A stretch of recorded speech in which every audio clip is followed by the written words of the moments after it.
the lecture now. Oh, that's you. So today we're going to cover a few topics, and we'll see how much time we have to cover them. My plan is to cover the correlation, the linear regression, and the logistic regression. And the next lecture, Lynn is probably going to cover the mixed effect model and the survival analysis. So far we have talked about parameters, the testing, hypothesis testing for the parameters, one sample test, two sample test, and those are mostly trying to analyze the association between one categorical variable with a continuous variable, or the association between two categorical variables. For example, in the last lecture, we mainly talk about the correlation between two categorical variables by looking at the continuity tables and the Fisher's exact test, the chi-square test. Today we're going to talk about the correlation, the association between two continuous variables. And the first measure that we are going to learn is the correlation. So correlation is one type of association. They are not equivalent because correlation measures just the linear association between two variables. You can have nonlinear associations, and we'll see that later. But correlation only focuses on linear relationship. So when we have two categorical variables, we have risk ratio, the odds ratio, those things to quantify association. In continuous, for association between two continuous variables, there are many type of statistics to measure the association in terms of correlation, in terms of linear relationship. And there are Pearson correlation, Spearman correlation, and Kendall's correlation. And when we say correlation without the name of the statistician, it's mainly referring to the Pearson correlation. This is the most commonly used one, and this is the one that assesses the linear relationship between the two continuous variables. So today we'll talk about the Pearson correlation in a very comprehensive framework, from the parameter definition, the test statistic, to the hypothesis testing, and we'll also go over Spearman and Kendall's talk in a very brief manner. And for correlation, it is the association between two variables, so it doesn't matter which one comes first. We're not trying to predict one variable with another one. If you switch the order of the two variables, the correlation, that measure, the p-value will be the same. So what is the Pearson correlation? Pearson correlation is defined as the normalized covariance between two variables. So here on the numerator, you have the covariance. This is purely theoretical definition. X and Y, they are two abstract random variables. We'll take samples from the distribution of those random variables, but this correlation parameter is defined based on the theoretical distribution, the population distribution of those random variables. Numerator quantifies the covariance, and denominator quantifies the variance.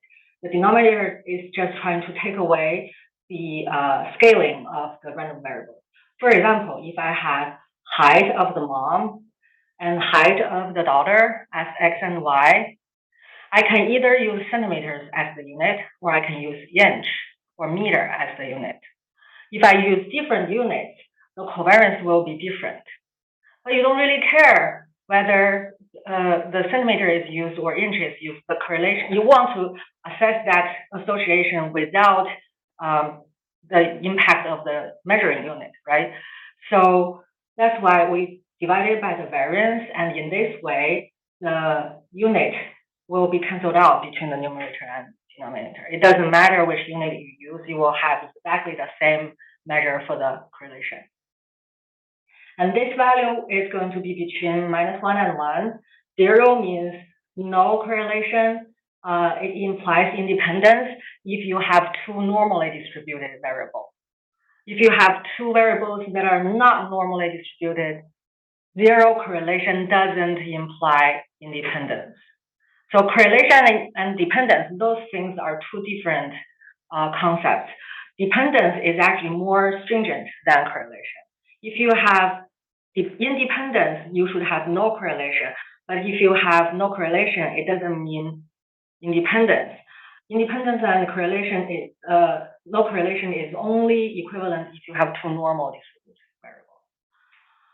And this correlation is if it is closer to 1, it means more positive dependence. So the two variables should move in the same direction. For example, when we say a child should be taller if the parents are taller, then that is a positive correlation. You would expect rho to be positive. And negative correlation means the two variables move in opposite directions. For example, if you have a drug if you have a drug that increases the LDL but decreases the HDL, which one is a healthy one? The LDL is a healthy one? I forgot which one is a healthy one, but suppose you have a drug that moves the LDL and HDL in different directions, and then you might be able to measure the LDL and HDL's correlation, and those two may be negative. So this rho is a parameter. It is based on the distribution where we'll draw a sample from, and we'll use the sample we draw to make an estimator of this rho. This rho is a fixed unknown value. We don't know about it. It doesn't change with our sample, but the sample estimation, the Pearson correlation based on the sample, this can be different if you have a different sample set. So if you draw 10 samples, your correlation may be 0.1. If you have 100 samples, your correlation may be 0.12. It's the estimation that's changing with your sample. The population parameter, this thing doesn't change. And suppose we have n sample units drawn from the population of interest, and two variables are measured on the same sample unit. For example, the LDL and HDL, those two will be two variables measured from the sampling unit. If we have the mother's height and the daughter's height, then the sampling unit will be the mother-daughter's hair. That pair is your sampling unit. And the two measurements you measure will be the height of the mother and height of the daughter.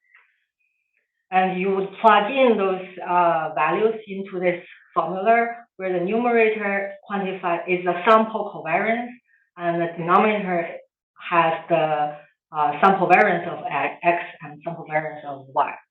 So all the definition here actually corresponds to the definition here. Suppose that, so one thing to pay attention to is that, as I mentioned, the Pearson correlation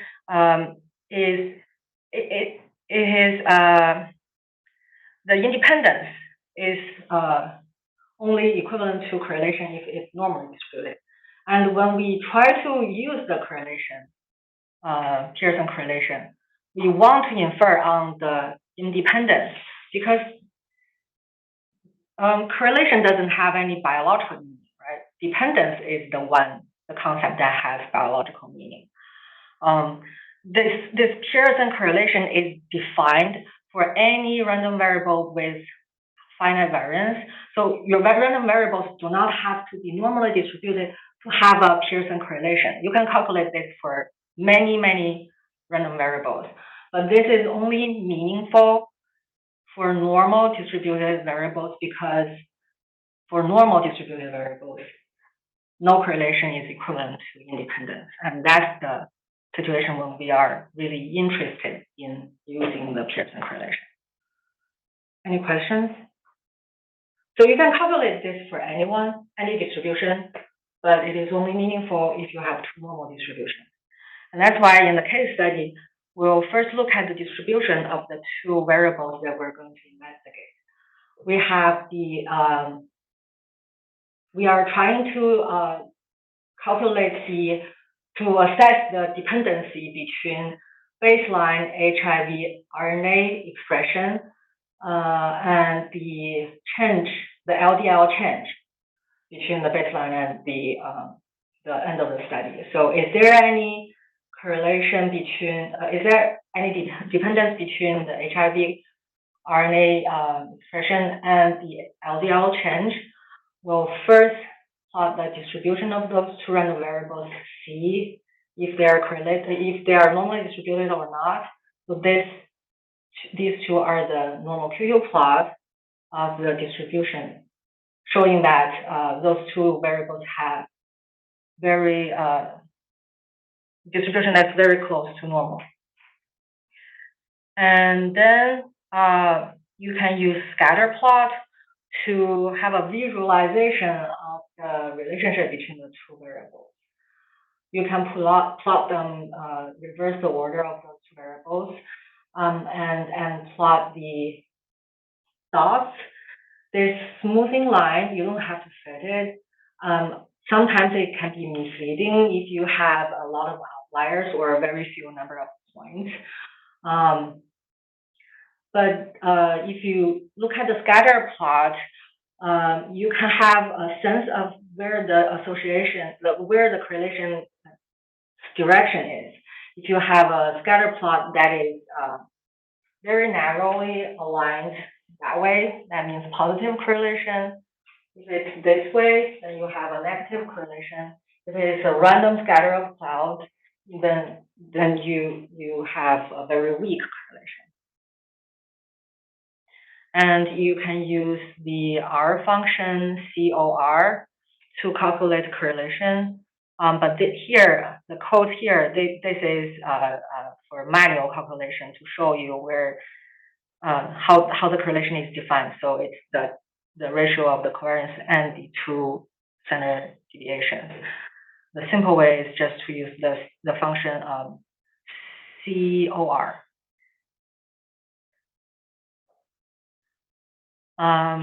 So if you want to, sometimes when you have a data set and after you calculate the correlation, you want to know whether that correlation is significantly different from 0.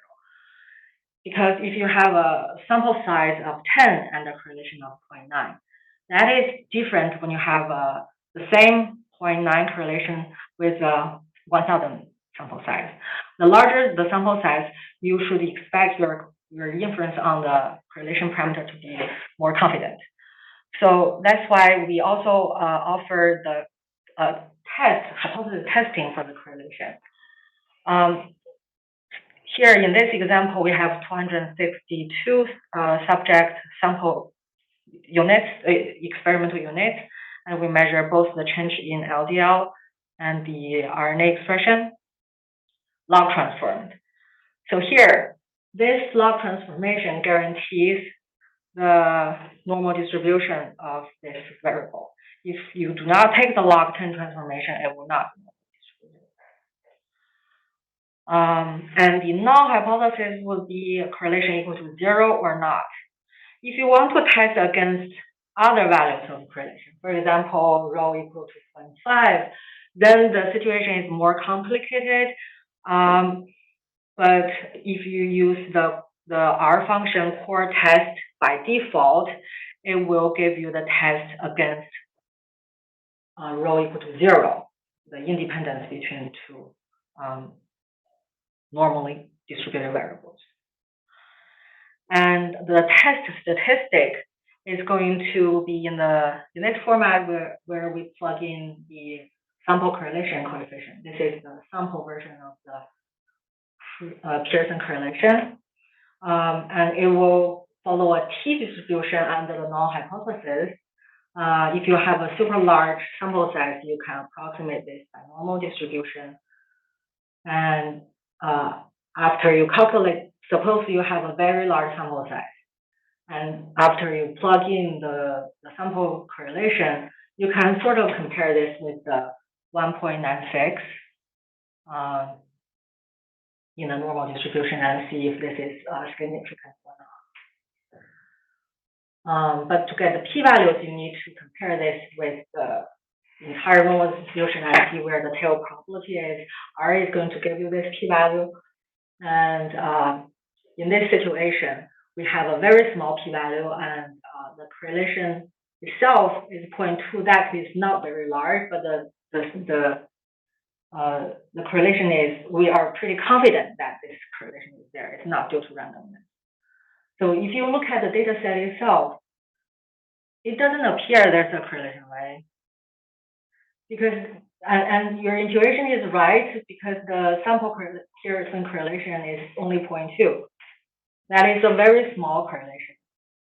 But we have a strong confidence that this correlation is there, because when we add in more sample points, the correlation is not varying around 0, it's actually staying around 0.2. So that means the correlation is there, and we have a high confidence that it is not due to randomness. Does that make sense? So suppose that in another situation, we may have a p-value that is 0.1, 0.5, a very large, insignificant p-value. In that situation, you might see a similar plot without any direction of the correlation. And if you remove some of the points or add some of the points, you may see the correlation vary around 0. Instead of 0.2, you have a negative 0.2 or 0.1 or negative 0.1. And that is a situation where you do not have a high confidence in the correlation estimate. Does that make sense? So if you want to interpret the correlation, you probably want to pay attention to both the absolute value of the correlation and the value and the signs of the correlation. And you also want to check out the p-value. Those two are both informative. To do this in R, you use the core.test function, where the order of x1, xy do not matter. And you can choose the method. By default, it will be the Pearson correlation, but it also offers the 2 other methods. Those 2 are better if you have a non-normal distribution and outliers. And you can test if the correlation is larger than 0 or smaller than 0, if you have prior knowledge to tell you that the correlation can only be in one direction. And R will also give you a confidence interval for the p-value. And so this confidence interval is not directly related to the test statistic here. This test statistic is purely for the null hypothesis against 0. If you have other null hypotheses, this will be a different test statistic. So only use this for the null of 0 correlation. But if you want to test against other nulls, you can use the confidence interval here. This one is built regardless of the null hypothesis.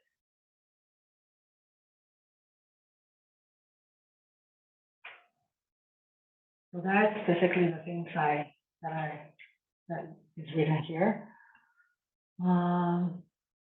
Any questions? So null hypothesis, the non-zero null hypothesis is testable using the confidence interval, but not the test statistic that we provided. Pearson correlation is only meaningful if the 2 variables are normally distributed, and if you want to assess the distribution, the linear relationship. And in this situation, we have a nonlinear relationship. You may still have 2 x and y that are normally distributed, but somehow their relationship is not linear. In this situation, if you calculate the correlation first, it is not very meaningful. Secondly, here, for example, the p-value is very large. So this tells you there's no linear relationship between the 2 variables. Does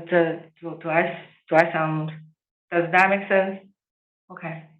So you use the Pearson correlation when two random variables are normally distributed, and the Pearson correlation tells you how linearly related those variables are. If you have two non-normal distributions, or if you have a lot of outliers in the sample, then Pearson correlation is not meaningful, or it can be very sensitive to the outliers. And in those cases, we'll use the Spearman coefficient and the Kendall's tail. Those two are only based on the ranks of the values. So if you change the value by a little bit, if you do not change the order of the samples by their values, then your correlation will stay the same for those two. So the Spearman's rank correlation coefficient is defined in a similar way as the Pearson correlation here, but instead of plugging the real observed values, you plug in the ranks.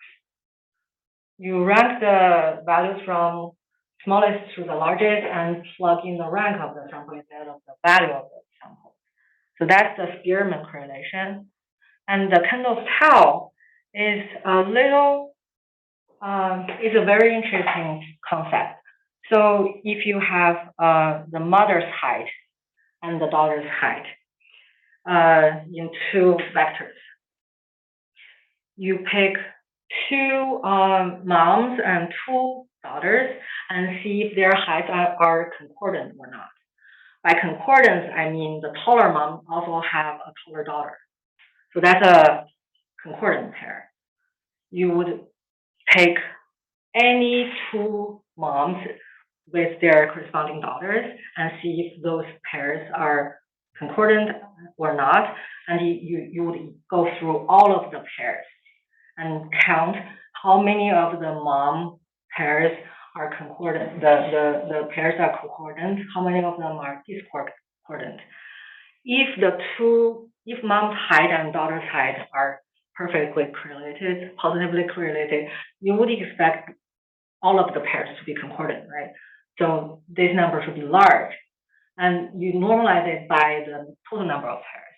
This is choose 2 from n. If this is larger, you have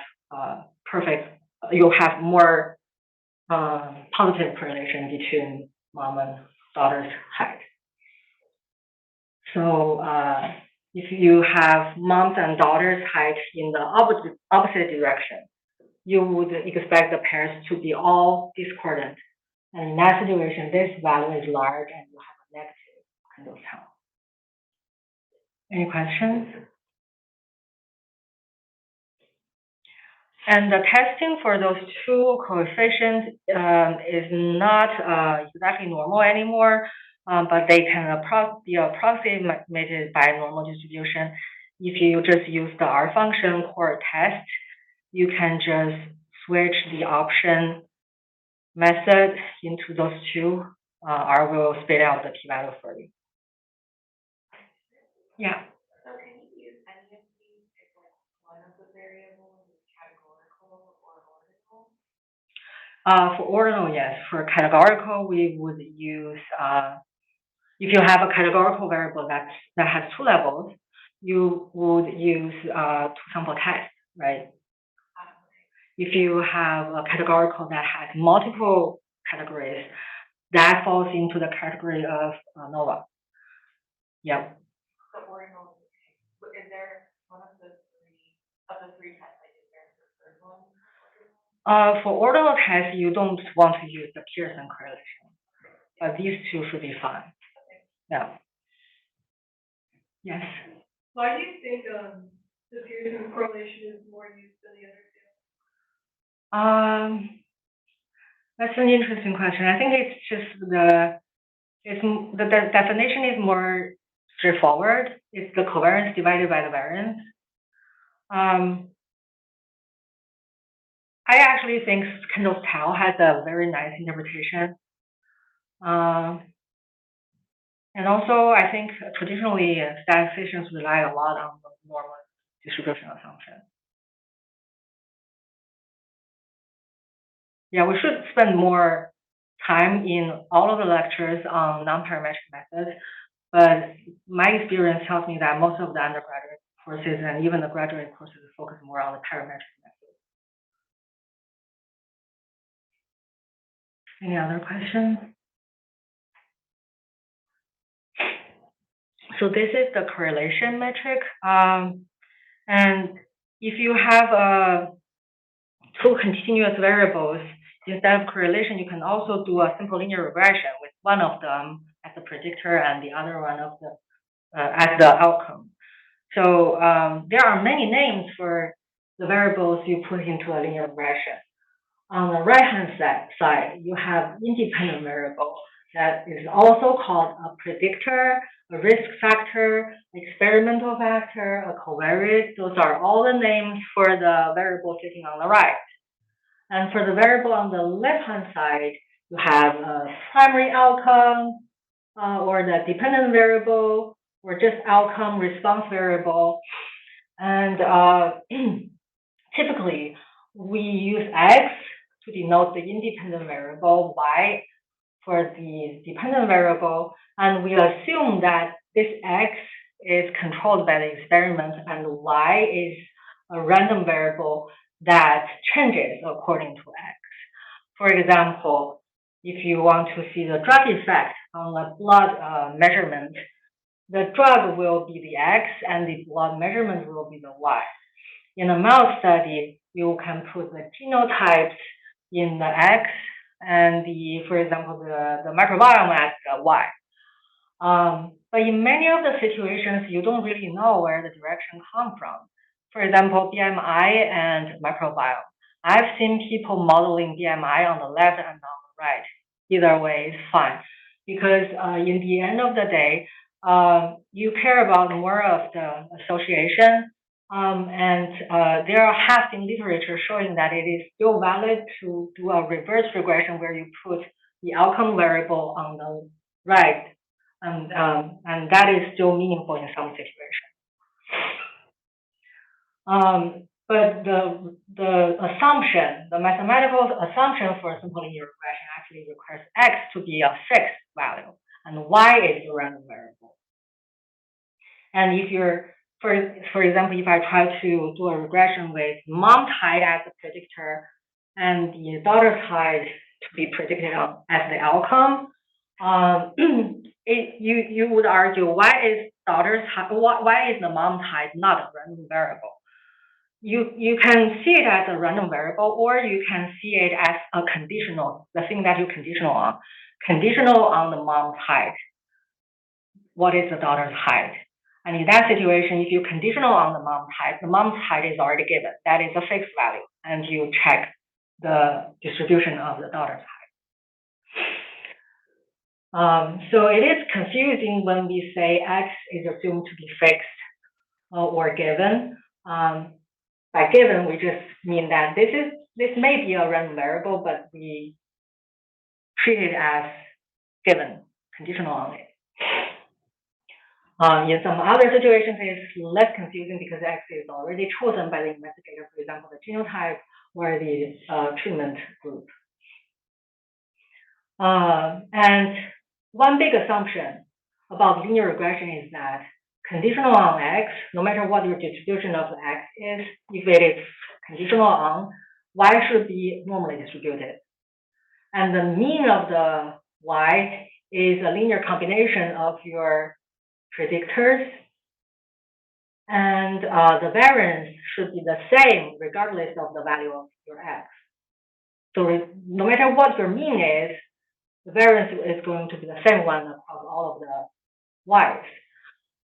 These assumptions are called normality assumption, the linearity assumption, and homoscedasticity assumption. A long word that is very hard to pronounce. Over the years, I've become used to it, homoscedasticity. And there's another assumption. It's a little hard to check. It's the independence of the experimental unit. So when you're doing the regression, you don't when you're doing the simple linear regression, you don't want the measurement from the same experimental unit. For example, if you measure that person several times, you don't want these repeated measurements to be used in a simple linear regression model, because those will not be independent. If you have repeated measurements from the same unit, you would want to use something like mixed effect model to account for that dependency. In linear regression, we want to put in the data that are independent. And these assumptions, they typically do not affect your estimation of the regression coefficients, but they will affect the p-value estimation. If some of them are violated, your p-value may not be valid. You may be overly conservative or liberal when you are trying to test the hypothesis. So it is still very important to check whether those assumptions hold. This is a definition of linear regression model when we have multiple predictors. For simplicity, let's first go with one predictor. So here I have one predictor X and one outcome variable Y. And we have an intercept coefficient, we have a slope coefficient. This is the variance of the measurement error. We would observe the X and Y and estimate beta 0, beta 1, and also sigma square. The estimation is achieved using a procedure called ordinary least square. So sometimes you will hear people say, oh, the least square estimate of this blah, blah, blah. So that's actually talking about the linear regression estimate. And this is a special case of maximum likelihood estimate. After you have the estimated parameters, you can plug them in to do predictions. For example, I have the mom's height here, daughter's height here. I can plug in the mom's height and predict the expected value of the daughter's height. It is not going to be exactly the daughter's height because we all know there's randomness in there. It will just be the expected value. It means that if you have enough sample if you have infinite number of samples where the mom's height is this value, you would expect the average of all their daughters to be this value. And how accurate that prediction is will depend on this variance here. The larger this variance is, the larger your uncertainty will be. So if you have a prediction of this, you can get a prediction interval where you would say for 95% of the time, the daughter's height is going to be between those two intervals. And that interval is going to be narrower if you have a smaller sigma and wider if you have a larger sigma.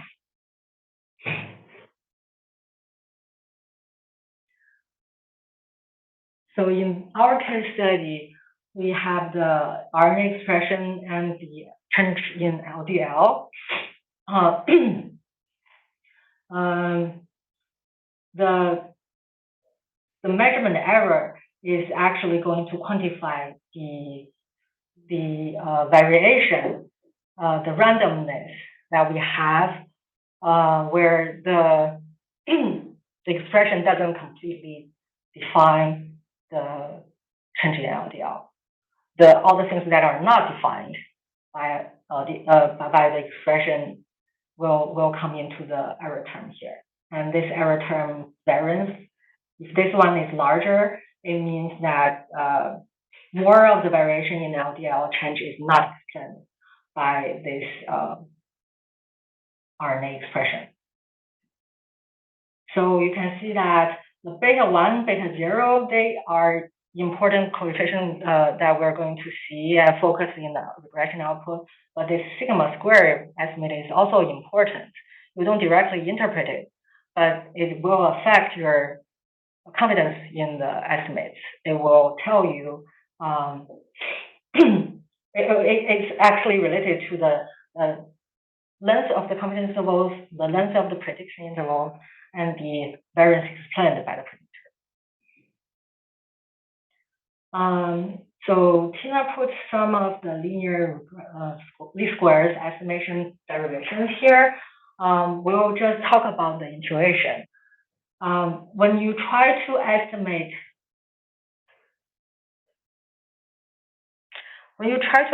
the beta 0 and beta 1 here, intuitively, if you don't have this thing, you would want to just solve this equation, right? But you only have 2 parameters and you will have n samples. There's no way that you have 2 values that fit all of the n equations. With the error terms, measurement error here, we are going to estimate the beta 0 and beta 1 by taking the difference of those two and try to minimize it. So the estimation of the coefficients will be the beta that minimize the difference between y and the x expression. This is also called the regression equation. The difference between the observed y and the regression equation. This thing we want to minimize it, and you can use after to minimize this thing, we just take derivatives against the beta 0 and beta 1 and solve those 2 equations. If you have more predictors, it will not be so straightforward. But with 2, we can actually hand calculate it. And the intuition is in this figure. So for that thought here, this is the observed y. And this blue line represents the regression equation. And this difference is y minus x beta. We would want to wiggle that blue line such that the summation of this length squared is going to be the smallest if you sum up all of the red line squared for all of the dots. So it's like a seesaw game among all of the dots.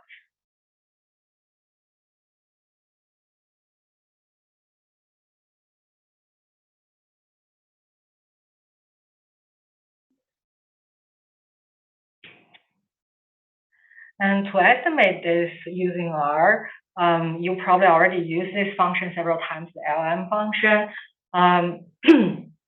And the syntax is the output on the left, the predictor on the right.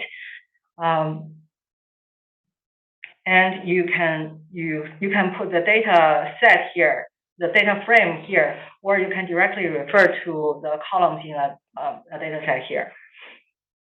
So this is using the data set frame in the data slot. If you do not have this one, you can also have, you can directly use case the data frame $sign this variable and the data frame $sign this variable. You can use them directly in the LM function. And this output, we'll spend some time on interpreting it. Here, these are for betas. This coefficients part is for the betas. Intercept is for the beta 0. This is for the slope of predictor log10 RNA expression. And this column is for the beta. This column is for the standard error of the beta. So it kind of quantifies how confident you are in the estimate of this. And the first column divided by the second column will become the t-value. And this t-value compared to a t-distribution will give you the p-value here. This type of output is very commonly seen, not just in linear regression.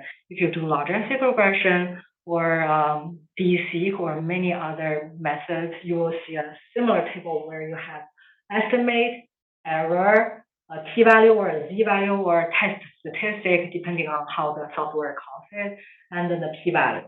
Most of the times, you will have this column as this column divided by this column. And you would want to pay attention to both the estimate and the p-value, because this one quantifies the effect size, this one quantifies the significance. You may have a situation where the effect size is super large, but the p-value is actually not very large. For example, if you change the unit, suppose we're still looking at mom's height and daughter's height. Suppose we use different units for mom's and daughter's height. You would have a big change in the estimate. Because if you regress mom's height, suppose let's fix mom's height using inch and using centimeters. And we change the daughter's height from centimeters to meters. Then your regression coefficient will be multiplied by 100. Instead of, for example, a 0.9 regression coefficient, you will have a 90 as the regression coefficient. Does 90 mean more association between the two variables? No, because that's just an artifact from the unit, the measurement unit.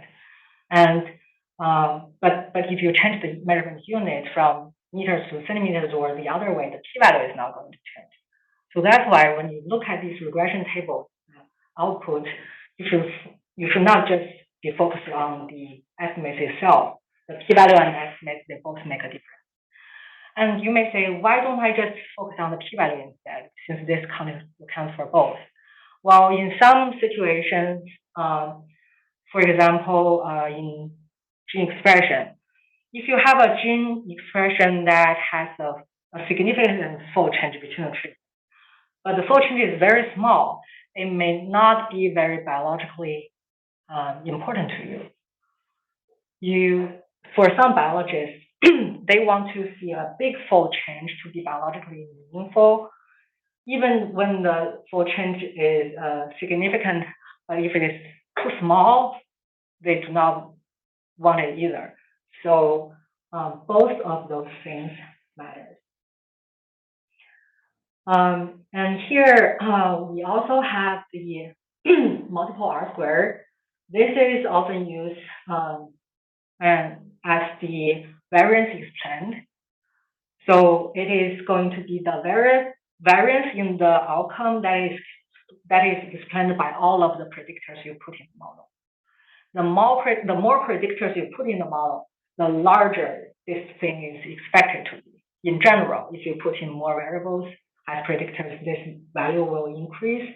So that's why people also develop this adjusted R squared. This thing will account for the number of predictors you put in there. So it will, when you try to compare two models and see which one is more predictive, the adjusted R squared is more comparable. But if you just look at one model, this thing will tell you how much of the variance is explained by all of the predictors you put in the model. This F statistic here, this tests for the hypothesis where none of the predictors are predictable at all. So no matter how many predictors you put in there, the null hypothesis is that none of them is useful. If you want to test for some of them being useful or not, we have more sophisticated coding to do, but directly from this output, you are able to tell if any of the predictors is useful at all. And the p-value here is for this F statistic, if any of the variables is useful or not. And you can see that for this simple linear regression, this p-value is the same as this p-value because there's only one predictor here. So these two p-values are the same because they test for the same hypothesis that this one is useful to predict the outcome. Questions? And how do we interpret those values biologically? This intercept. So let's plug in them into our regression model. We have the outcome beta 0, beta 1, and x. So how do we interpret this value? This value, the intercept, is the expected value of the outcome if your predictor is 0. In this situation, x is the RNA expression. So it's telling us what the expected LDL change is if your expression is 0. But that may not be meaningful. For example, if you're predicting daughter's height with mom's height, the intercept is actually the expected height of the daughter when the mom is height 0. It's impossible for a person to have a 0 height, so that intercept is not meaningful. This thing is meaningful if your value 0 for x is realistic. The slope here can be interpreted by comparing two situations where x changes. X is different between the two situations.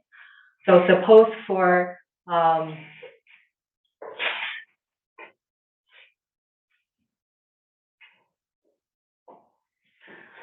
suppose that we have two subjects. One subject expression level is 1, and the other subject expression level is 2. So if you take the difference between the outcome of those two subjects, that difference will be the slope here, right? If you plug in a 1 compared to if you plug in a 2, the difference on the y will definitely be the 7.228. So the slope here can be interpreted like this.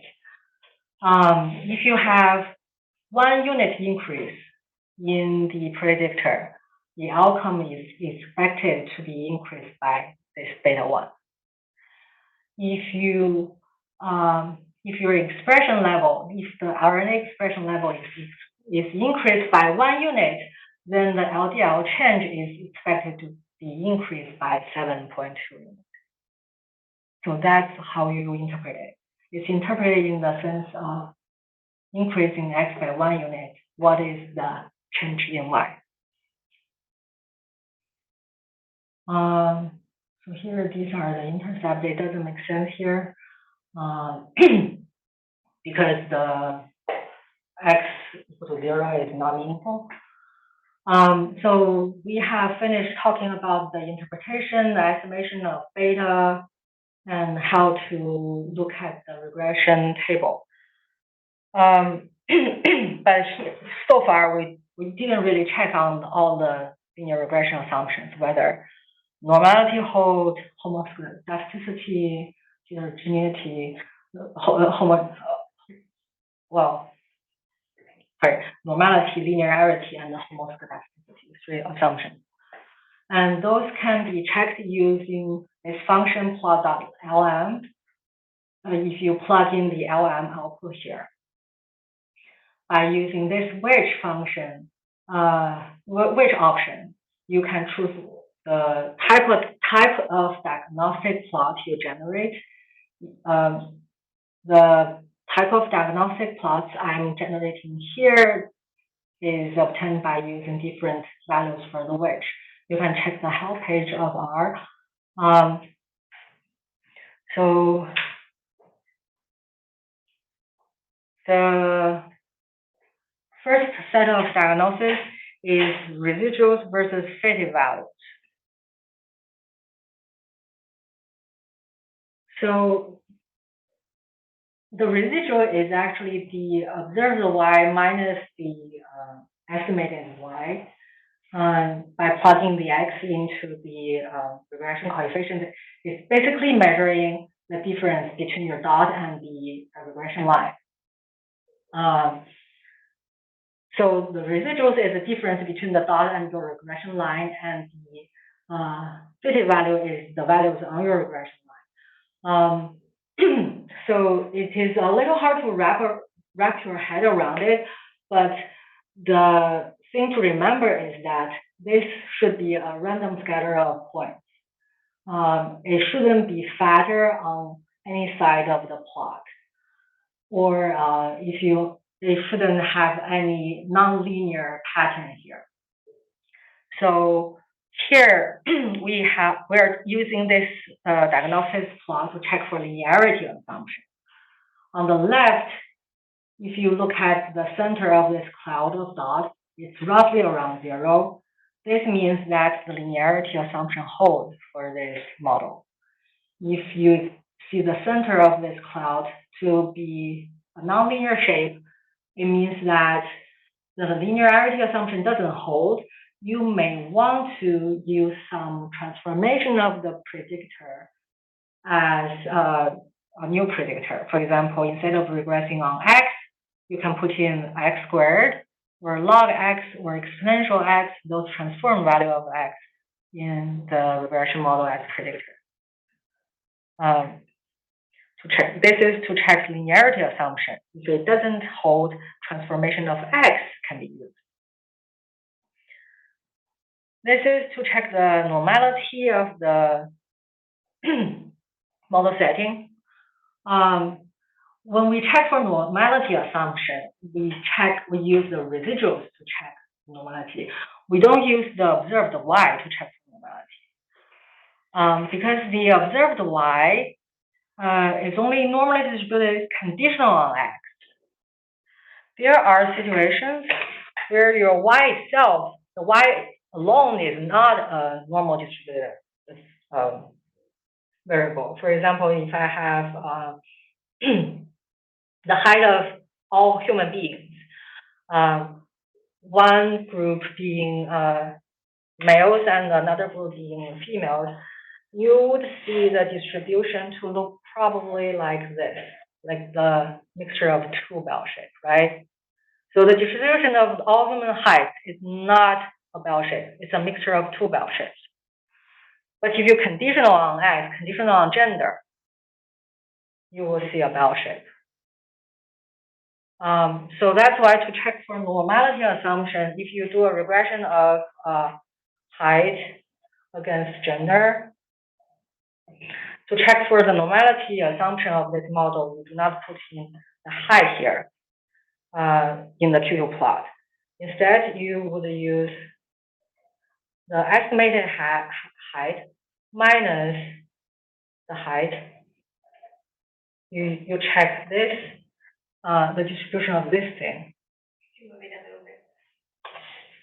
Oh, sorry.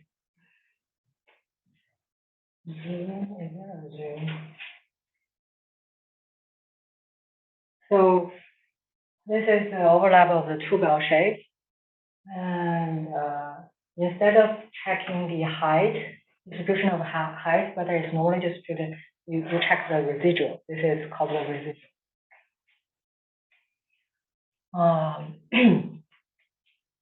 And in this situation, in the middle situation, you have a violation of the normality assumption. So you would want to transform the y variable in some fashion to relieve this violation. The transformation sometimes works, they sometimes do not work.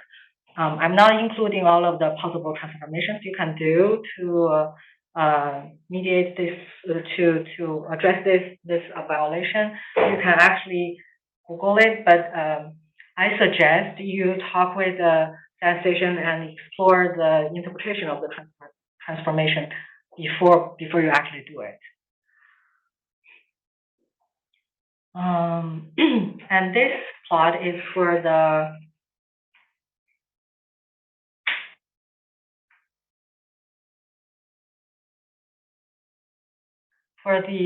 homoscedasticity assumption. We have the square root standardized residual. It's a transformation of the residual, and also the fitted values. So ideally, you would want this thing to be centered around a straight line, a flat line. But in some situations, you may see the line, the center to be an increasing line. This means that the variance of your outcome is larger in some values of the predictor compared to the other values. You can plot this against x, and if this is increasing, it means the larger your x is, the larger the variance of y is. So what is the scenario for this. Suppose that you are suppose you are trying to look at the change in LDL and regress it on age. And suppose the biological there's a scenario where the older you are, the more heterogeneous your LDL change will be. Then you would expect so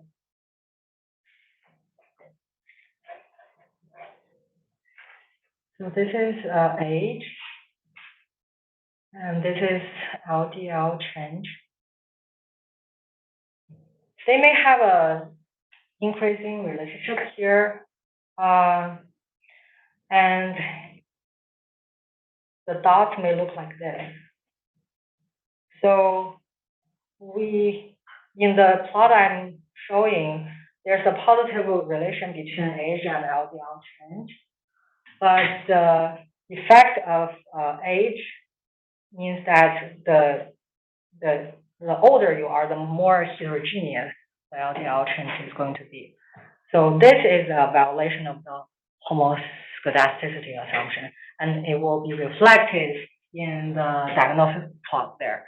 It may be in this shape, or it may be a decreasing shape, depending on whether the LDL change and age is positively related or negatively related.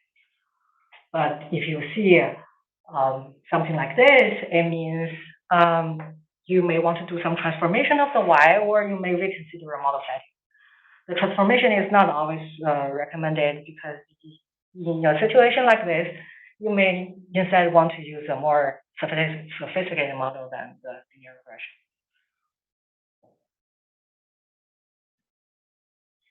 And the Crookes distance is going to check for outliers.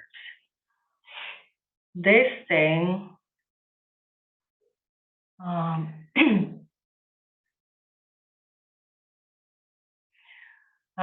so it's got actually one bar represents one experimental unit. And when you look at this plot, pay attention to the Y scale, because you can see these things, these units, they stand out, but the value is not very large, so they're not outliers. They're only outliers if they exceed certain thresholds. And the commonly used threshold is 1 or 0.5, depending on how conservative you are. So here in this situation, this is probably an outlier you want to pay attention to, because the larger this bar, the taller this bar is, the more influential this unit is going to be on the estimate. By more influential, we mean that if you remove this subject, you will have a very different estimate of the regression coefficient. So influential means the influence of this the unit on the estimation of the regression coefficient. So one threshold to use is larger than 1.5, or you can use the sample size to instruct your threshold by using the 4 over sample size. And there's another type of outlier called high leverage points. This is actually outliers in X. So here, suppose we have still age and LDL. Age and LDL change.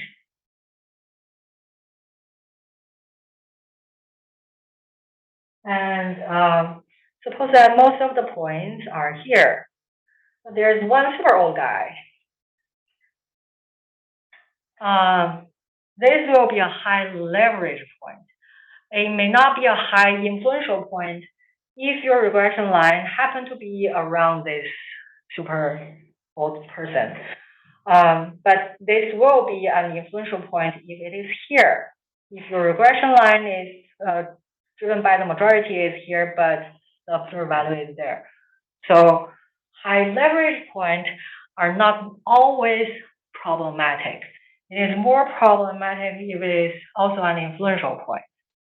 But without fitting the regression line, you don't really know where the line is and whether the high leverage point is influential or not. So before you run the data, you would want to check your parts and see if any of them has very outlying value. And to check for high leverage point, you can also use the residual plot that we used earlier for the, this is also the same for the normality assumption. Oh, for the linearity assumption, sorry. This is the same set of plot we use for the linearity assumption. But you can, actually, no, this is plotting against leverage. It's a different set, sorry. This is residual against leverage, and you would want to look at the points on the right. R can plot these contours for you. These contours are two cutoffs where you can use to say if this point is a high leverage point or not. But I think for me, this plot is rarely used because you would want to check for a high leverage point before you run the data by checking the distribution of your predictor and identify those bad players beforehand. Any questions? So we'll take a break and come back for the multiple linear regression, where we'll talk about how to interpret the coefficients, what to do with categorical predictors, and hopefully I can have some time to talk about interaction effect between categorical variables. We'll come back in 7 minutes at 10:10.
So before the break, we only talked about the situation where there's one single predictor. When sometimes you will want to put more predictors in the model. For example, if you have a primary factor and you want to assess the effect of the primary on the primary factor on the outcome while controlling for the other variables. Those other variables, also called confounding variables for your primary factor, they can be put together in the same regression model. So the desire is to remove the impact of the confounding variable from the estimation, from the association between the outcome and the primary factor.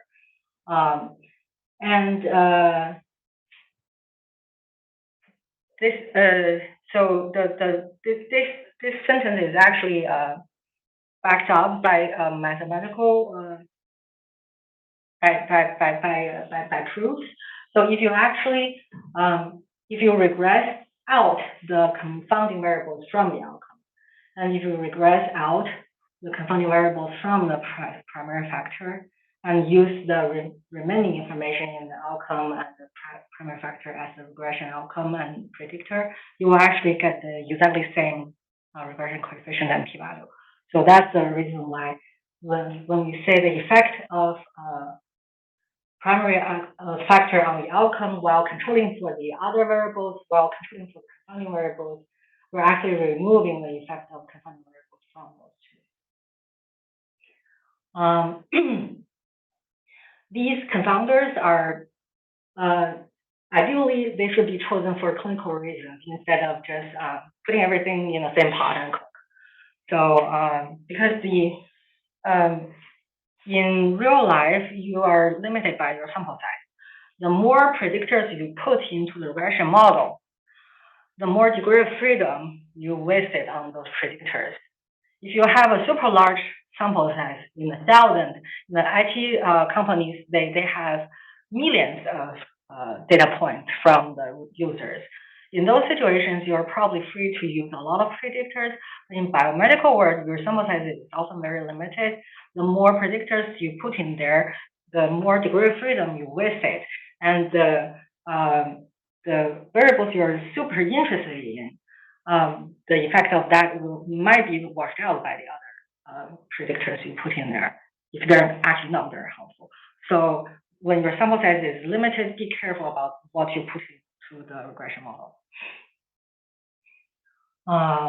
And here I want to clarify two concepts: the multivariate and multivariable.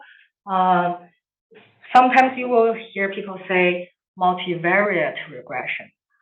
Multivariate regression means the outcome is not just one variable. The multivariable means the predictors are not one variable. So when you see multivariate regression, it means your outcome has several ones. But if you see multiple linear regression, this multiple means multiple predictors. In model setting for multiple predictor linear regression is like this, where you have you can put in more predictors, but for linear regression to work, your number of predictors should be smaller than your sample size. If your number of predictors is very close to your sample size, then your p-value may not be very stable. The estimation will not be very stable. If your number of predictors is actually larger than your sample size, you will not have an estimate from the linear regression. You will need to rely on some other method. For example, penalized regressions such as lasso, ridge regression, those fancier models. For linear regression to work, sample size needs to be larger, ideally much larger than the number of predictors. And this can be written in a matrix format. The reason why we are writing it this way is not because I want to test your algebra. It's because I want to let you know what a design matrix is. Because in some situations, you may hear your statistician or your collaborators say, a design matrix. The design matrix is this matrix here, where you put a column for the intercept, and the remaining columns are the variables. For example, if this column is age, then this is the age of the first subject, age of the second subject, age of the last subject. And this column may be the RNA expression. Another column is for gender, etc. So this design matrix will contain the information of your predictors. It doesn't have anything of your outcome.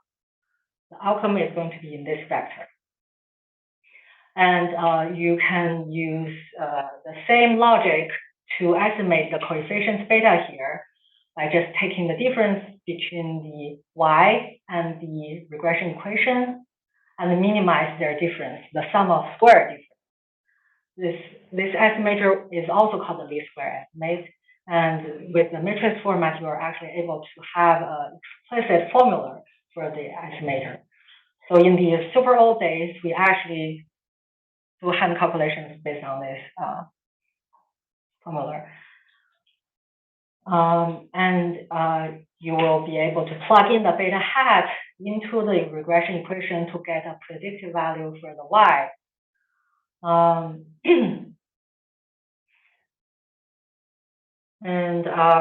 This is a very versatile model setting. Your x can be continuous variable, can be categorical variable. If you have x are all categorical variables, this is actually just ANOVA. If you have one categorical variable, that's the one-way ANOVA. Two categorical variables, two-way ANOVA. And two-sample t-test is also a special situation where you have one categorical variable that's binary. So the categorical variable has only two values, for example, gender. And you put it in the predictor. The coefficient here will actually just be the two-sample t-test between the two genders, where you assume the values to be equal. So two-sample t-test with equal variance is a special case of linear regression. With unequal variance, it's not a special case. The paired two-sample test is also a special case of linear regression, where you actually put the difference as the outcome. So the linear regression is a very versatile model. You can put whatever you want on the right, but your left-hand side, remember, it still needs to be a continuous variable because it's assumed to be conditionally normally distributed. So in our data set, we're going to look at the data, model, estimation, diagnosis, and interpret. So this scatter plot is a very good way to check the distribution of your data. The function itself is the pairs function. You can put all the variables you want to plot in here. It will give you the pairwise scatter plot. The function here will help you plot the wiggle line in the middle. You don't have to have it. If you remove the panel here, if you remove the panel here, you will just have the pairwise scatter plot.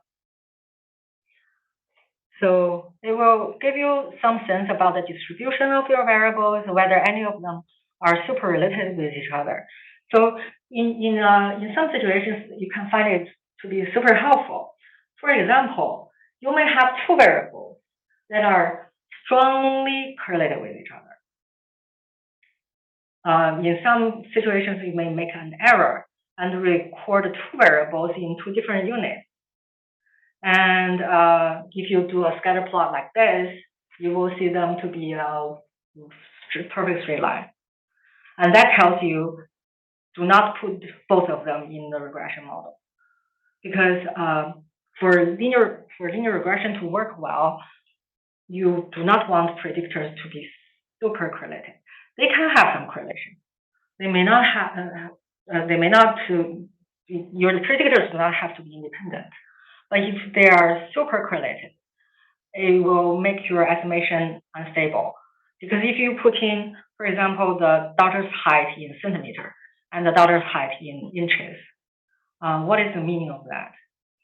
And suppose what is a good example? So left eyesight and right eyesight, those two are very correlated measurements. And you may use both of them in your predictors. But that is going to make the estimation of the coefficients for your two eyes very unstable, because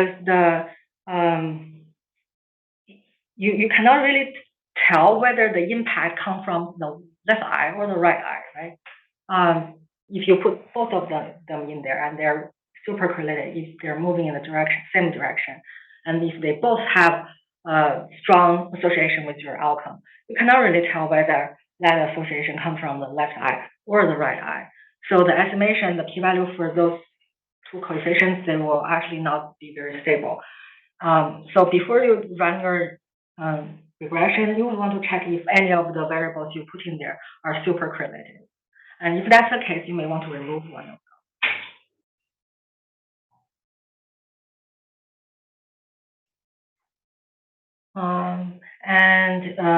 This is to check the distribution of the variables in histograms or box plots. It will help you identify outliers, and you can also use a scatter plot to check for outliers as well. And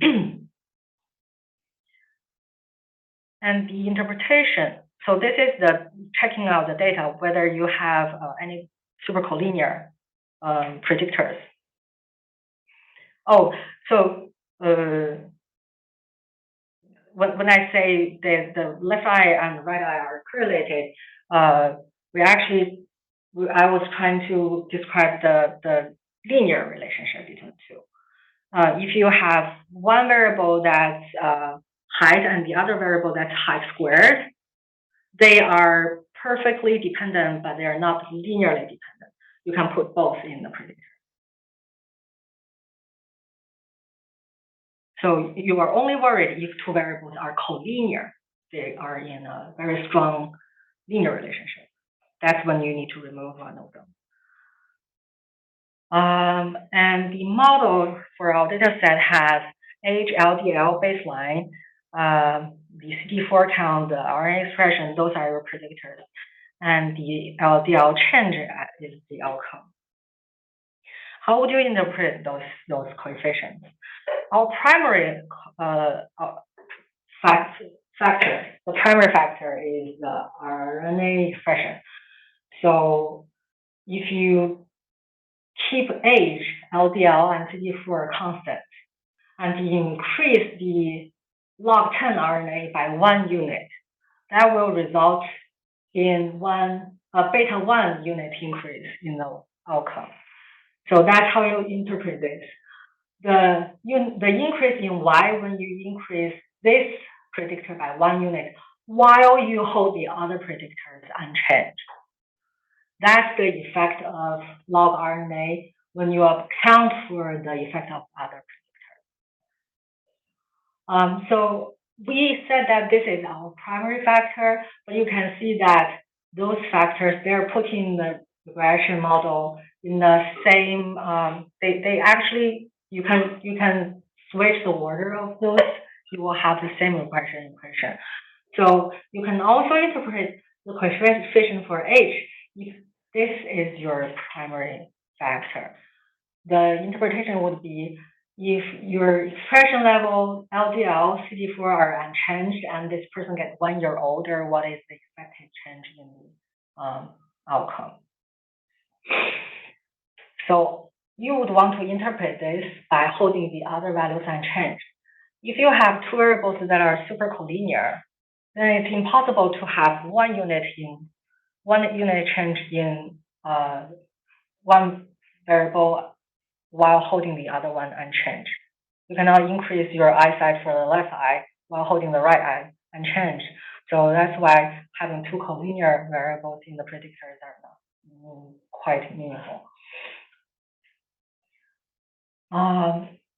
So that's the model setting. And if you estimate with R, you will use the same function, but put in more of the predictors and connecting them using the plus sign. If you use the multiplication sign, it means you want to put an interaction effect, and we'll see if we have time to talk about this today. And in the output, most of the things are already talked about. We have the beta hat, the standard error. First column divided by the second column is the t-value, and t-value compared to the t-distribution will have the p-value. And again, here the multiple R squared, this is the variance explained by all of the predictors. Adjusted R squared cannot be interpreted like that. You cannot say 19.9% of the variance is explained. You do not use this as the value for the variance explained. Only this one can be used as the variance explained. And this test for if any of the predictors is useful or not. So this one is not going to be correspond to any of the single p-values. These single p-values test for the significance of this variable while the other variables are accounted for. If you do a simple linear regression of y against age, you will not have the same p-value. When you put in more predictors, the p-values of your existing predictors, they will change. The p-values, the estimates, they will all change depending on what the predictors you put in there. Theoretically, if those predictors are orthogonal, then it doesn't matter. So in a cohort study, it's very hard to see orthogonal predictors, but in experimental design, in ANOVA, you may have orthogonal designs. For example, if you have two factors and you assign, suppose you have genotype and drug, genotype A, B, and drug treatment control, and you can put 2 units in each of those two by two combinations. And that design will be an orthogonal design. And the drug, the variable, the predictor for drug, the predictor for genotype, those two will be orthogonal. And when you put in them, when you put in both of them or just one of them in there, your estimate and the p-values, they should be the same. So that is a very special case when you only have orthogonal predictors. In most of the times, you will probably not have it. So don't be surprised if you see this unchanged if you add more predictors. That may be an artifact or just because your predictors added in there is actually orthogonal.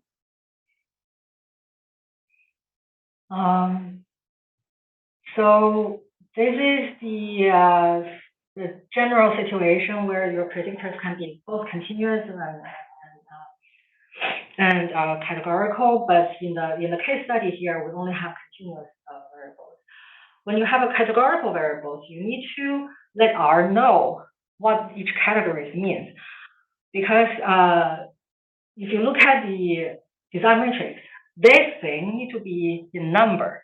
You cannot put in A, B, C, D here. Treatment control, those are not values that you can use to get the estimate to put into this matrix. The design matrix needs to be in real values, 0, 1, 2, continuous values or integers. So when you have a categorical variable, you need to transform that categories, A, B, C, into the values in the design matrix. Suppose we have A, B, C, 3 categories for this data set that has 3 treatment arms, A, B, and C. You can format the design matrix by adding two dummy variables. 3 categories will lead to only 2 dummy variables. If you have 2 categories, you only have 1 dummy variable. If you have 4 categories, you will have 3 dummy variables. You will always have one fewer because that 101 is going to be used as the baseline, the reference group. When you have three categories, you need to choose one of them as the reference and compare the other two groups with this group. Your regression model is not going to have one coefficient for each of the groups. So in this situation, we're using B, the group B as the reference, and constructing two dummy variables for A and C. So this first unit, it actually belongs to arm C. The second unit belongs to arm A. What happens if observation belongs to arm B? It will be both zeros. This first column is always going to be 1 because it's the intercept. The second column is going to be 1 only if this unit belongs to arm A. The third column is going to be 1 only if the unit belongs to arm C. And if a unit doesn't belong to any of them, it will be 0. That will be arm B, the reference group. So you can see with only 2 binary variables, you are going to categorize 3 categories. And this will be your design matrix. If you try to regress the outcome on the arm, the ABC categories. The level without an indicator is the reference, the baseline line. And if you write out the regression equation, you will have the dummy variable for arm A, dummy variable for arm C. So this coefficient interpretation of it is actually in reference to the arm B. So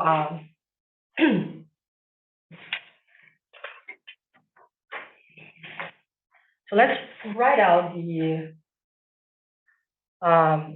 regression outcome for each group.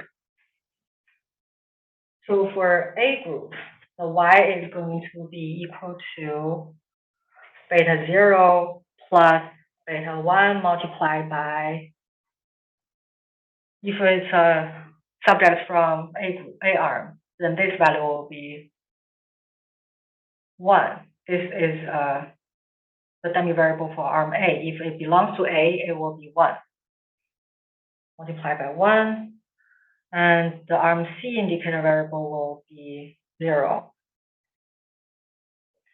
If the subject belongs to arm B, then it will be beta 0 plus beta 1 multiplied by 0, and beta 2 multiplied by 0. If it's a subject from arm C, it will be beta 0 plus beta 1 multiplied by 0, and beta 2 multiplied by 1. So you can check out, you can see the meaning of the betas by taking the difference of those. So this is YA, YB, and YC. If you take the difference of YA minus YB, the beta 0 will cancel out, the beta 2 doesn't exist.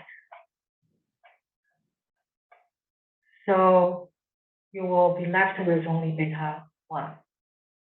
If you take the difference between YC and YB, this minus this one will just be beta 2. So beta 1 is actually the difference between group A and the reference group B. And the coefficient for indicator C, the beta 2, is the difference between C compared to the reference B.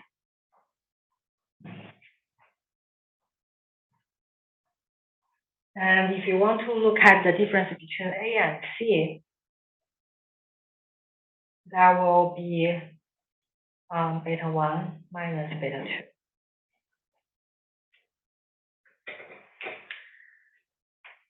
So if your interest is to compare two drug treatments with the control, you would want to put the control group as the baseline. The B here will be the control group. And in that way, when you look at the regression output, you can directly interpret the beta 1 and beta 2 here. But if you put your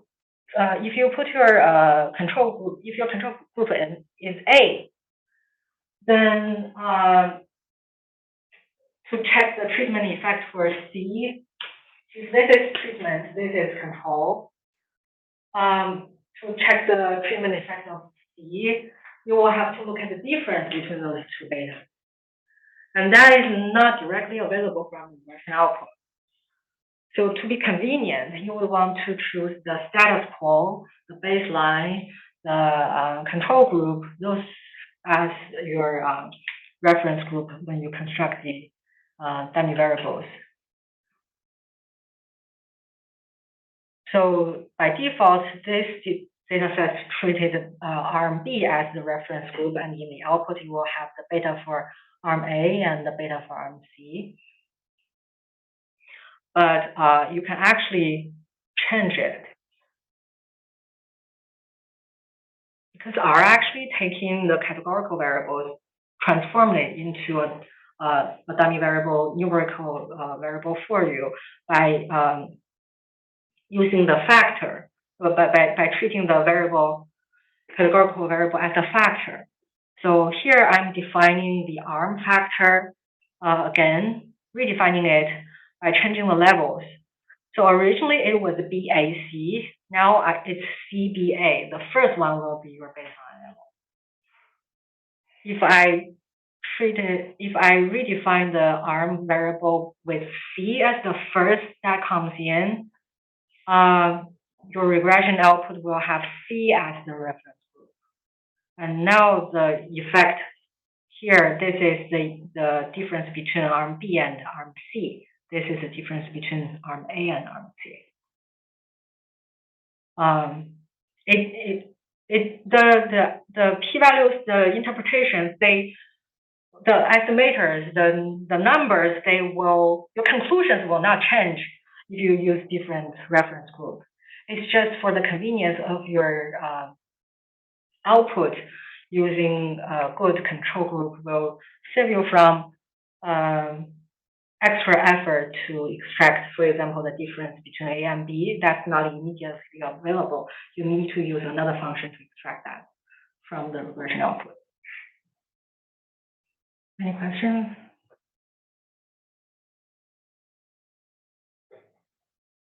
So here, if you plug in if you look at the values of the estimate, when we use B as reference and C, the coefficient for C will be 5.84. And if you use C as a reference group, and the coefficient for B is actually the negative of that value. So the conclusion will actually not be changed. And the p-value is also the same. This p-value is testing the difference between arm B and arm C. This is also testing the difference between arm C and arm B, and they're the same.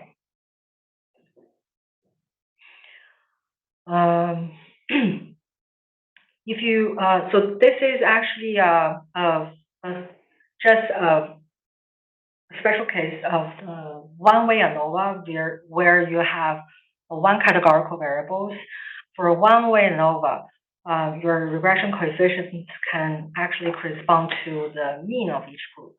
So in this regression, this is a very special case where you only put in one categorical variable, no other variables there. And if you check out the mean of the ABC groups, those are actually going to correspond to the regression coefficient.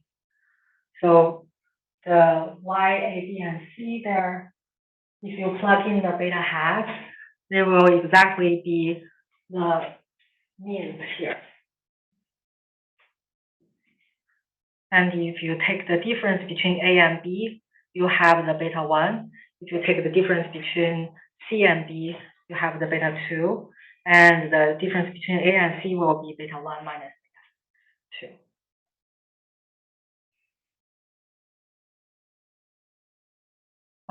And the F value in this situation will actually be very meaningful, because you don't really want to. So if you want to test the hypothesis of whether this categorical variable is predictive or not, you would actually test all of these coefficients being zero instead of one of them. Because when this is zero, it means there's no difference between B and C. When this is zero, it means there's no difference between A and C, but there's still possible difference between A and B. If you really want to test a null hypothesis where ABC doesn't matter at all, then you look at this F value, where both of them are going to be zero. Both of them being zero means B is the same as C, A is the same as C, A equals to B equals C. That's your null hypothesis for the F statistic. And the p-value tells us that maybe this arm is not very associated with the outcome.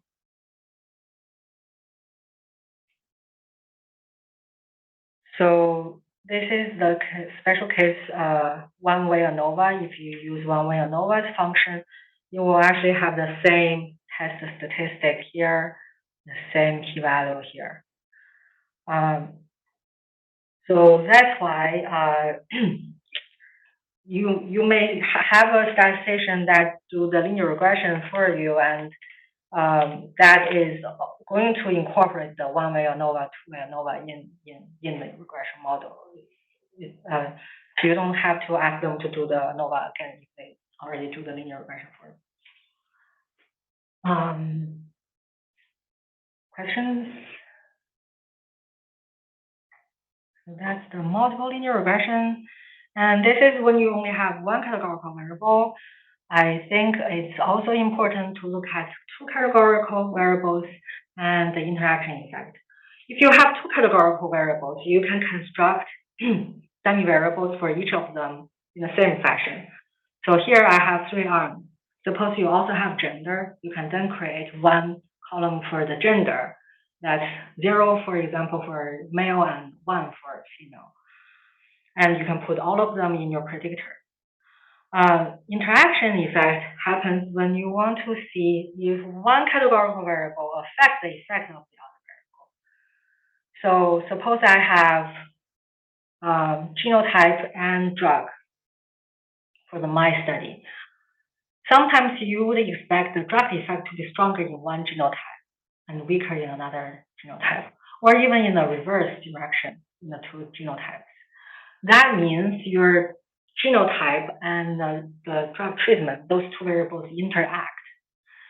And it is very confusing for many people because they would interchangeably use interaction and correlation. Those two are completely different concepts. Correlation, like we mentioned earlier, correlation measures the association between two variables. Those two variables, just the two players there. Interaction is about the impact of those two variables on a third variable, the impact of those two on the outcome.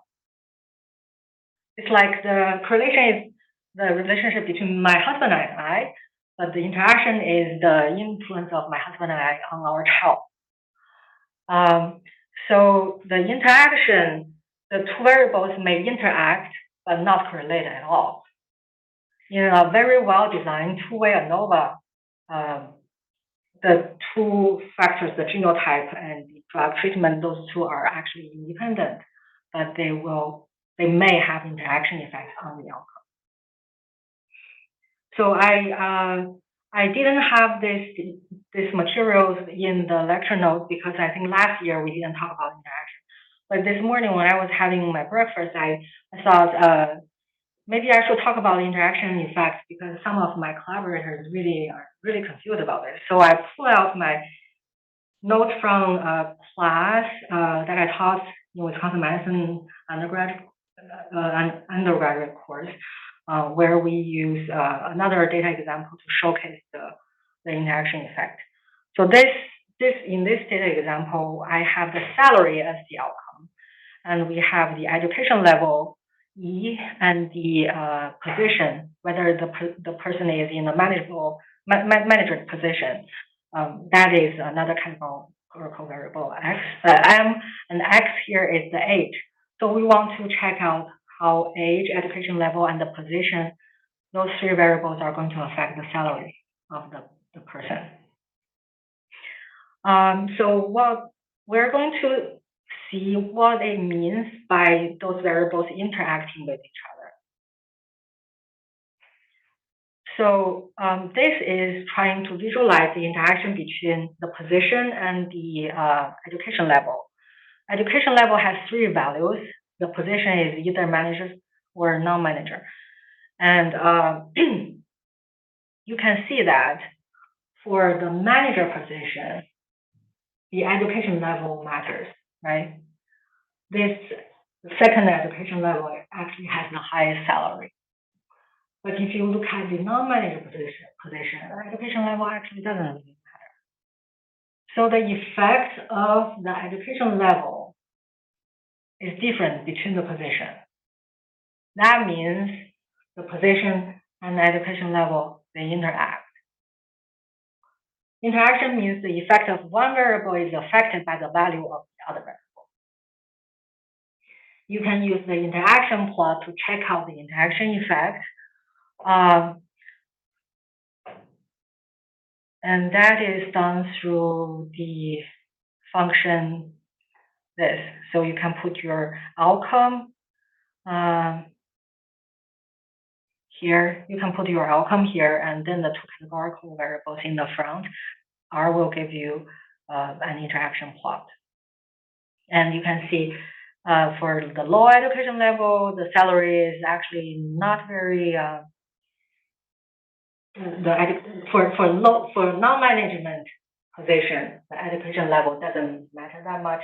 For the management position, education level matters.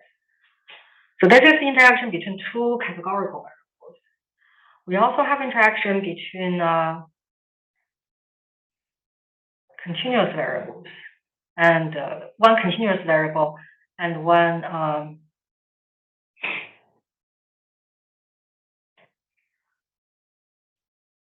continuous variable. So this is salary on the left and experience on the right. We are coloring them based on the education level, and the shape is for the position, management or not. And you can see that for each color and shape combination, they're roughly parallel. That means that the salary is going to increase according to experience in the same rate, regardless of your position or your education level.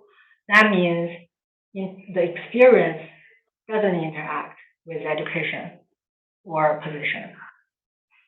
If you have some of them, do I have a plot that's different? Here. This is a scenario where the slope, so the salary increases as experience increase, but they increase in different rates. For the red dot, for the management position, for the high school, red dot means high school. For people with high school degrees, the rate of increase is slower than the other two, right? So this means the experience, the impact of the experience and degree, they actually interact. The impact of the experience depends on the degree, so those two interact.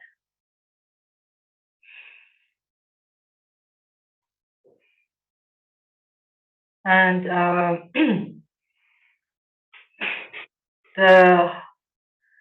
to model them in the regression equation, you just you would construct dummy variables for your categorical variables. So here I have age, experience. Sorry, this is age. This is education. This is management. And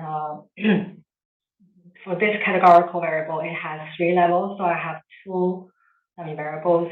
for the management position, I have two levels, so I only have one dummy variable. And for age, it is continuous, so it's just one variable here.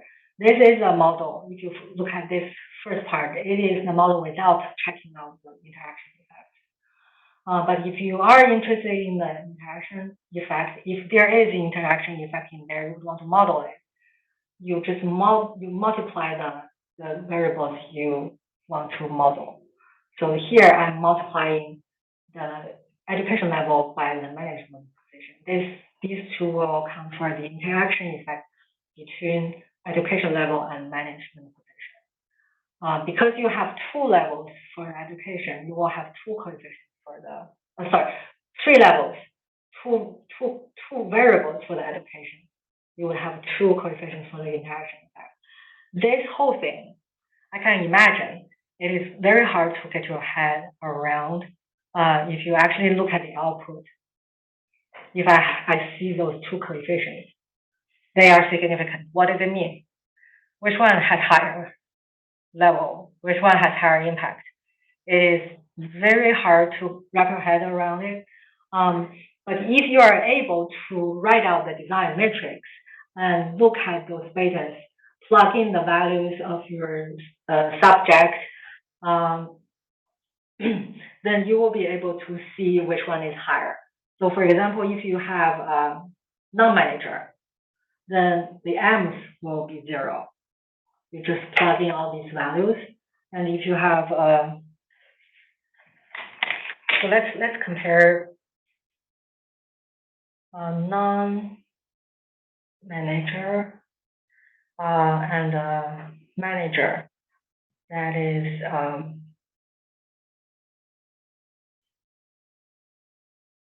non-manager and manager. That is this is high school, and this is also high school, and this is college, and this is college. Let's try to calculate the value for these four subjects. For the non-manager high school degree, we can ignore the age here for now. For the non-manager high school, because high school and non-manager is actually used as the reference group, the lowest level as the reference group. This one will be 0, this one will be 0, this one will be 0. And multiply 0 by 0 is also 0. We are only left with beta 0. For the manager high school degree, M will be 1, but E will still be 0. So it will be beta 4.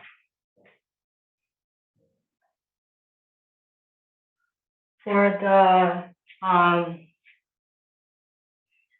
non-manager college level, M will be 0 non-manager, but for college level, E2 will be 1. E2 multiplied by 0, this is still 0. So I will have beta 0 and beta 2.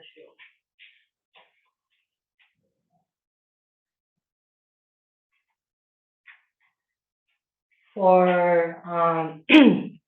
for manager college level, manager will be 1, and this will also be 1 because the E2 and M, they're both 1. So I will have college manager, interaction beta 2, beta 4.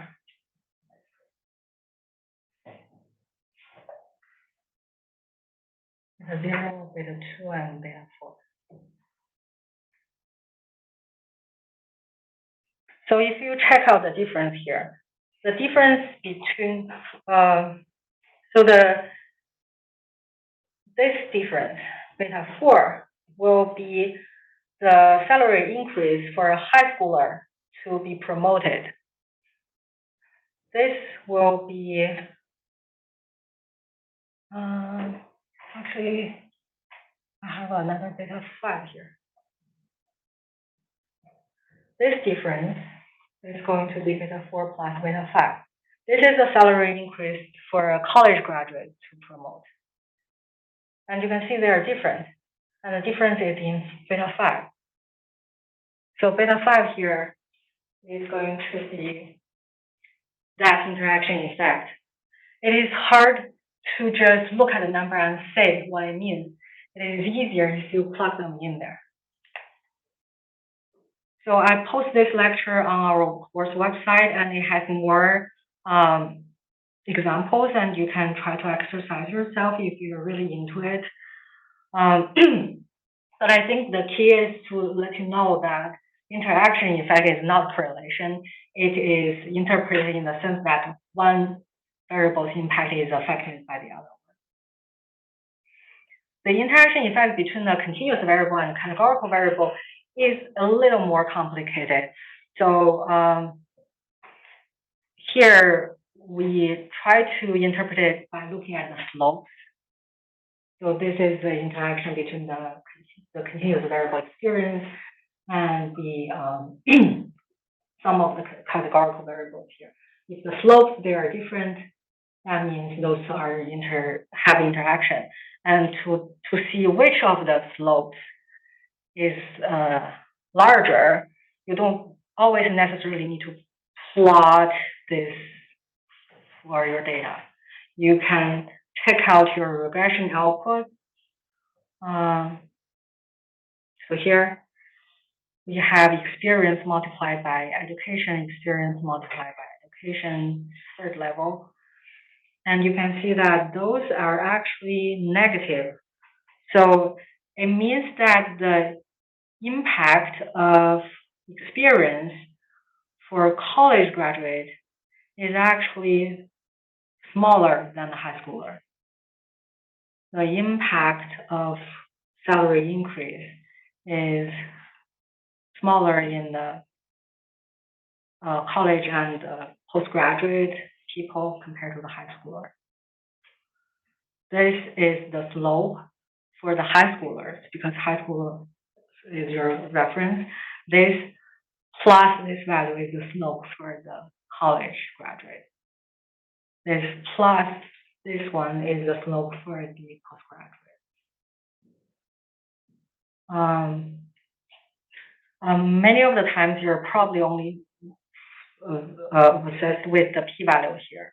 But if you want to write it in the conclusion in your paper, then ideally you would want to plug in those values in your regression equation, just like what I did there, to help you understand which one is larger and by how much amount. So it's important to understand what the design matrix is and what is the regression equation. Especially when you have categorical variables, it is important to know how those categorical variables are formatted into your design matrix, because those will correspond to your regression coefficient. So that's what I want to talk about for the multiple linear regression. We'll take another 10 minutes break, 12 minutes break, come back at 11:10, and we'll go over the logistic regression.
Yeah.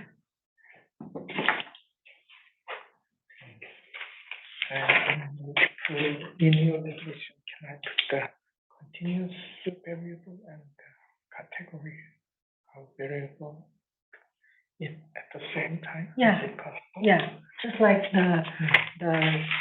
the experience and the education level, they can both be different.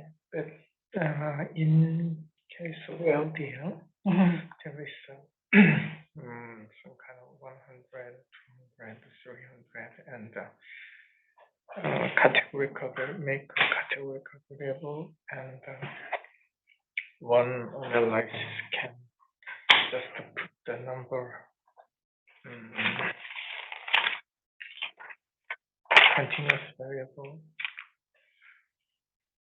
make a 1, 2, 3, and just put all the number, and maybe the p-value is very different, maybe.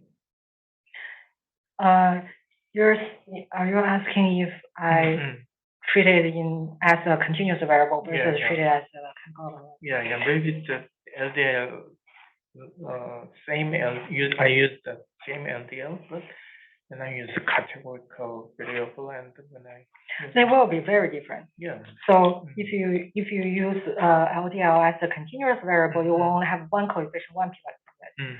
But if you do a categorical variable, if you categorize it into 100 level, 200 level, and 300 level, those are three categories. Yeah. And you will need to construct the R will construct two two dummy variables for you. There will be two coefficients for this categorical variable. Then the one is comparing 200 with 100. The other is comparing 300 with 100. I can make 4, 5, 6, and yeah. But typically, if you have an ordinal variable like this, you will want to maybe I can manipulate the data to make a good result. Well, it depends on your research question. I try to refrain from manipulating data. So I can actually give you a very fun example from my research. So in this example, we have a drug that has a different effect when it's given at low level compared to high level. Actually, I think I will use this example, and I will talk about this with everyone, but it's a very fun example. But for your question, it depends on what you are trying to answer. Are you trying to see if 1 unit of increase in LDL is impacting? If you do this, you will only see the impact between those two levels. The resolution is different. And when I analyze some data, I usually trying to make a good result. I categorize some data or the days or weeks or months. Okay.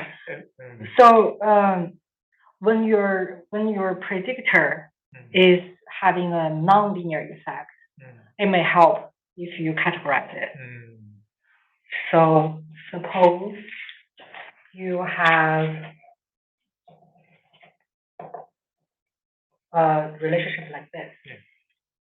Then if you fit a linear regression, you may actually see no significance at all.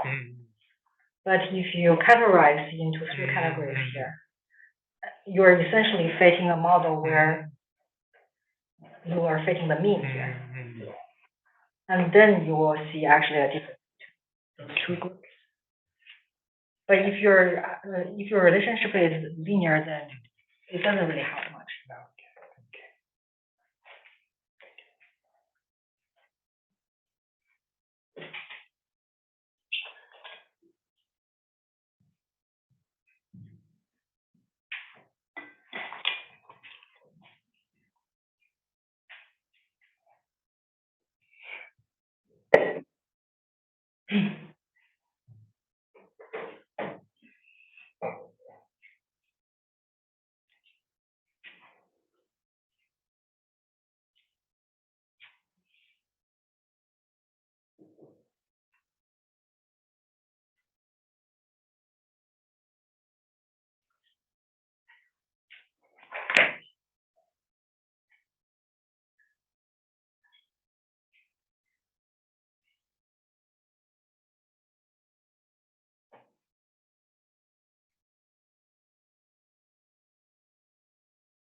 Okay, so during the break, students raised a good question about when we should how use a continuous variable and when should we categorize the continuous variable. So here I give you a situation where maybe categorizing the variable will help you identify the association. So here I have roughly a hyperbole shape.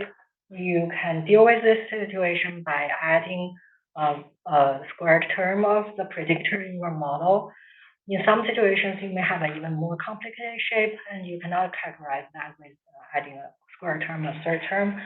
So you may be able to help the identification of the association by categorizing the continuous predictor into categories. So here, if you fit a linear regression, you will probably have a straight line here. But if you categorize this X variable into three categories, then you're essentially fitting a straight line within each category, and they may be different.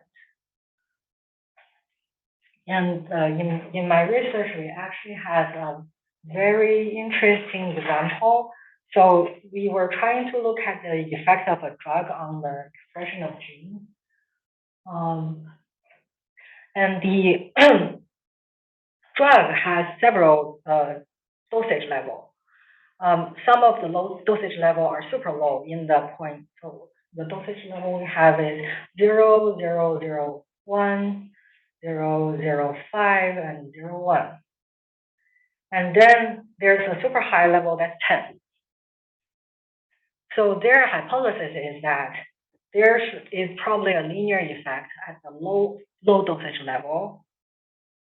So low and high. But they don't expect the dosage effect to be linear when it's super high. And they want to check out the dosage effect at both low level and high level. In this situation, it is not reasonable to use dosage itself as the predictor. So one way is to take log transformation of the dosage. It will help you make the values more comparable, because when they are not comparable, if you plot this is dosage, and this is the expression.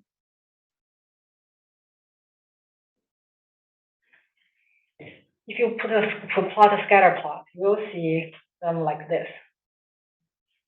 And boom, here. So facing a regression line here is probably going to tell you the difference between the high level and the low level, but the dosage level here, it will actually not be captured. So doing a log transformation, this is 0, 0.1, and 10. Doing a log transformation will stretch this group of dots a little bit. So it will be more like this. But in our situation, taking a log was not good enough to put them in the same cloud. And also they want to identify the effect compared to high with low versus the linear effect here. So we actually transform this dosage level into two variables. One is continuous for the low level dosage, and one is categorical, that's denoting high versus the rest.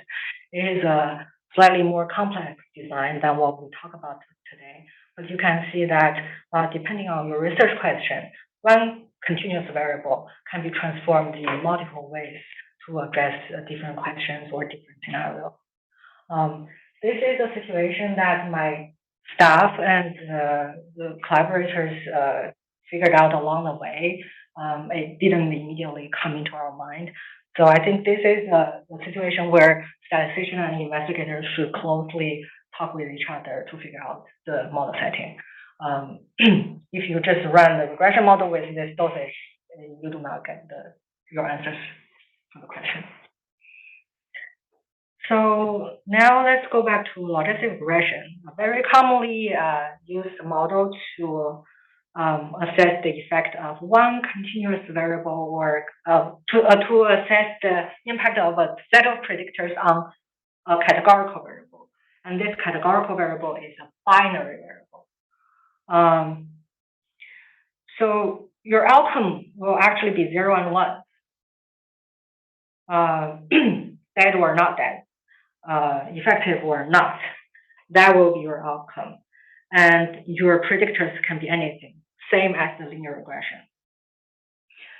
But now, if you try to model the impact of the predictors, how do you model the impact when you increase 1 unit in the predictor? Is it going to change 0 from 1? Is it going to change 1 from 0, or is it going to keep the outcome as 0? So instead of directly modeling the 0 and 1 against the predictors, we're actually modeling the probability of 1. So in that case, when you have a 1 unit increase in your predictor, you can say this will increase the probability of this person having a response to the drug. So it's reflected in the sense of the probability instead of just the 0, 1 values. So this probability can be modeled using the linear regression equation. But this is not meaningful because on your right, this can take any value. Because you can put continuous predictors, categorical predictors, those can range, if you calculate the entire equation, it can range from negative infinity to positive infinity. That's the range. But your probability is going to have the range of 0 to 1. So this will not be a very good model, and instead will take a logic transformation of the probability. This value, if you plug in the probability of 1, this is actually the odds of the probability of 1. The log odds is going to be a continuous value from negative infinity to infinity. We model the log odds with the linear equation. So this log odds is the logit is also the, so this is called a logit function of the probability patch. And if you look at the shape of this function, it transformed the values from 0 to 1 into real values. So from probability to log odds, and then we can model the log odds using the linear equation. The parameters here, they can be estimated using the maximum likelihood estimator, but there's no closed form to write it out, so there's no way that we can solve this regression. And to interpret the coefficient, again, we're going to increase 1 unit in the predictor and see what happens on the log odds. So suppose we have 2 persons. They are all the same in the other predictors, but there's 1 unit difference in x1. If we take the difference of those 2 persons' log odds, you will get beta 1. So beta 1 is the change in log odds if you increase x1 by 1 unit. And if you you rewrite it, it will become the odds ratio. The ratio of the A's odds and the B's odds. It will be the beta 1. So the effect here, these are odds ratios. If you have a binary predictor, suppose this is treatment group, this is control group, you will have 1 for x1, 0 for x1, and the difference will be the odds ratio. It will be the odds ratio, the ratio of the odds of A over B, and this odds ratio is for the event of Y happening, Y equals to 1. It's a little complicated because we now have 2 variables in play. One is the predictor, one is the outcome. So when you say the complete definition of the odds ratio, it's really long. It's the odds ratio of A over B for the event Y equals to 1. But this actually corresponds to the log ratio that we had for the 2x2 table. If you do not have the other predictors, you will have beta 1 that's exactly the same as the log ratio that we have in the 2x2 table.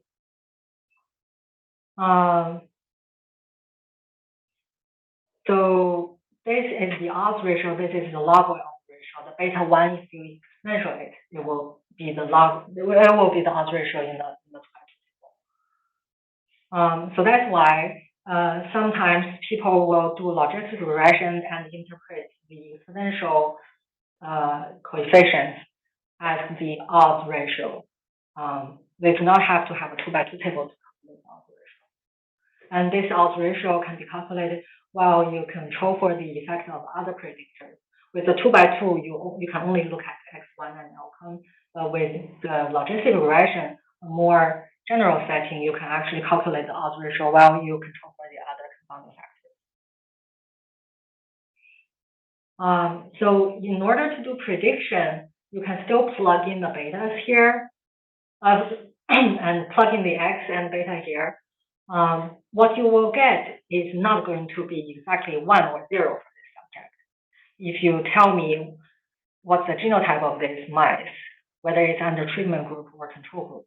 I will not tell you whether this mice is going to respond to the drug or not. I can only tell you the probability of this mice respond to the drug. So the prediction is in terms of the probability. And if you want to, you can binarize this probability into 0 and 1. And commonly, you would binarize it, for example, using the cutoff of 0.5. If probability is larger than 0.5, you say the mice is responding. Another way is to use the mean of the observed Y.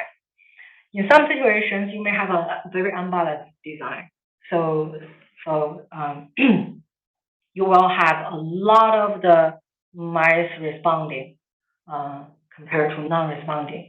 And in that situation, you may want to use a different cutoff, the proportion of mice respond as the cutoff to categorize the probability into 0 and 1. Yeah.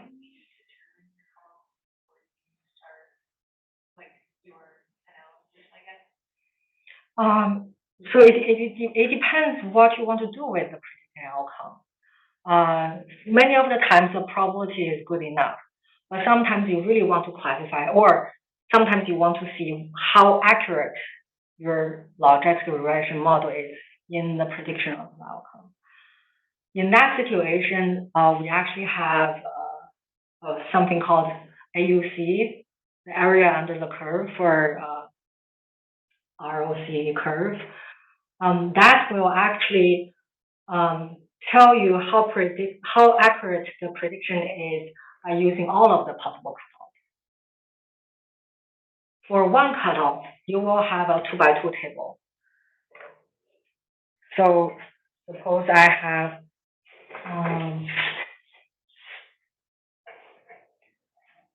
observed Y, and I also have the predict Y.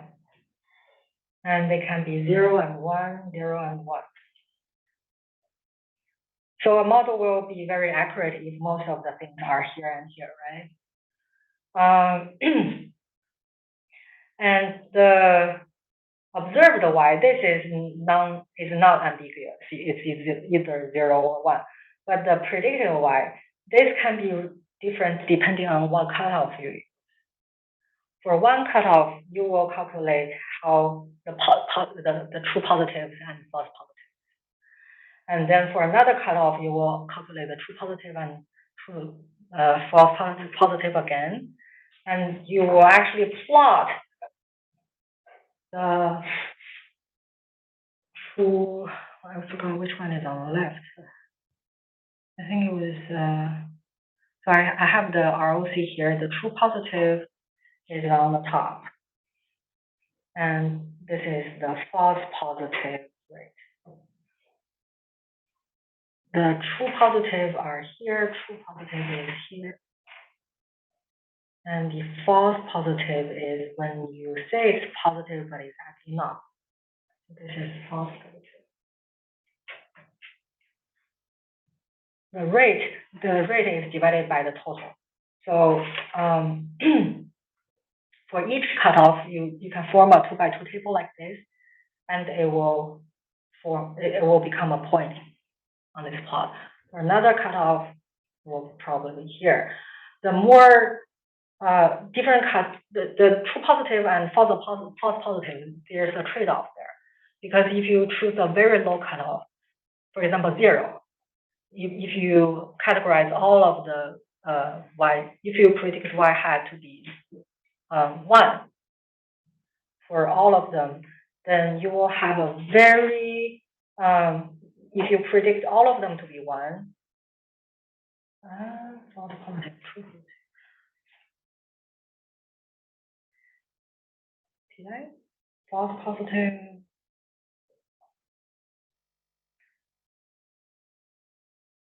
False positive rate.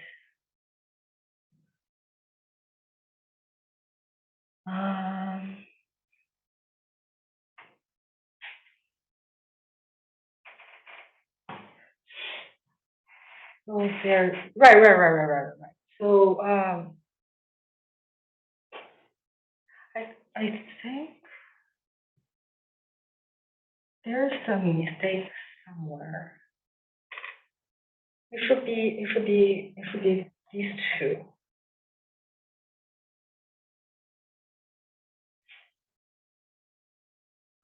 False positive or false negative.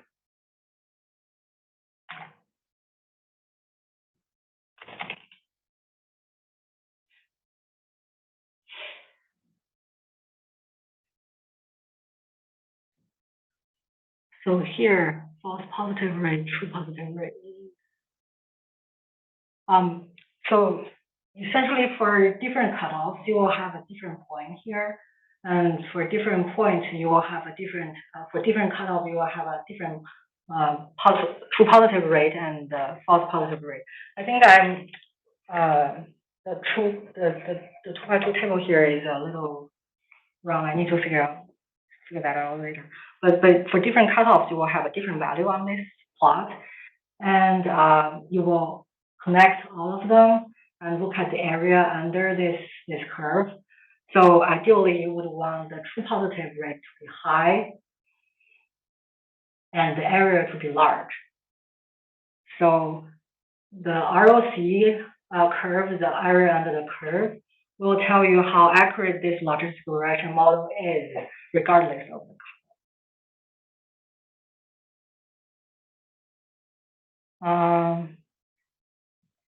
so when you check out the accuracy of the logistical regression model, the ROC curve is definitely a go-to procedure.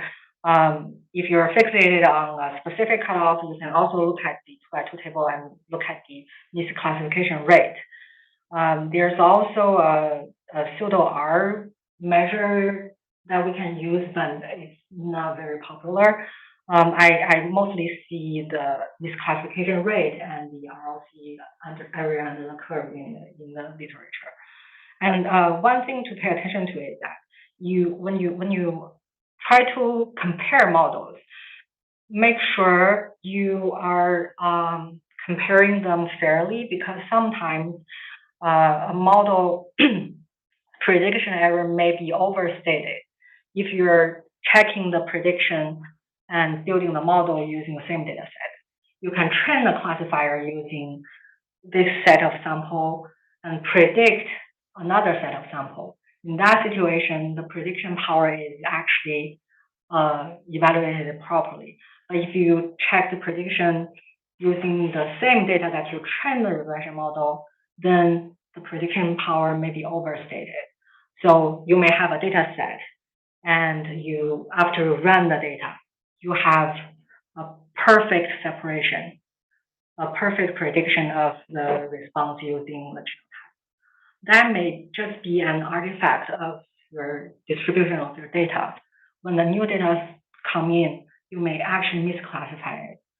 So the classification accuracy on your training may be very different compared to the testing. You need to be careful when you state our model is very predictive because the misclassification rate on our data set is 1%. But in reality, that needs to be evaluated when you split the data into training and testing. So to fit a logistic regression model, we use the GLM function where you specify family equal to binomial. Without this specifying this one, it will by default run a regular linear regression. So in our example, we will check if the virus load is under control. That's our response. If it's under control, it's 1. If it's not under control, it's 0. And we'll see the impact of all these predictors.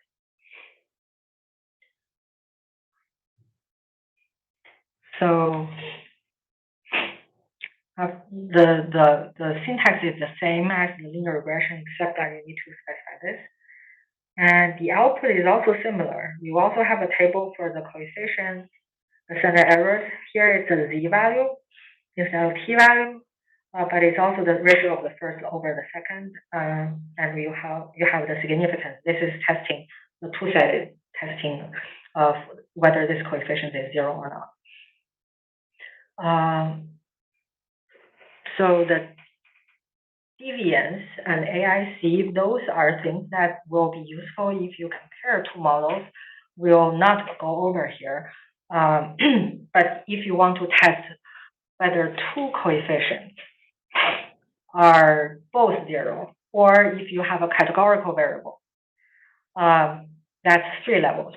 Suppose I have a categorical level arm that's also in the predictor. The arm has ABC. R will construct 2 dummy variables for you. So you will have 2 rows in here for arm.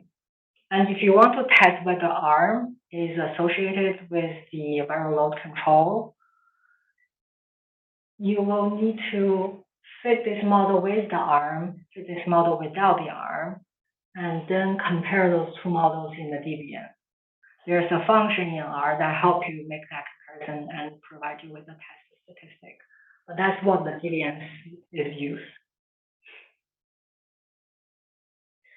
The estimates on the log odds can be plugged into the regression equation to get the predicted probability, or the predicted log odds.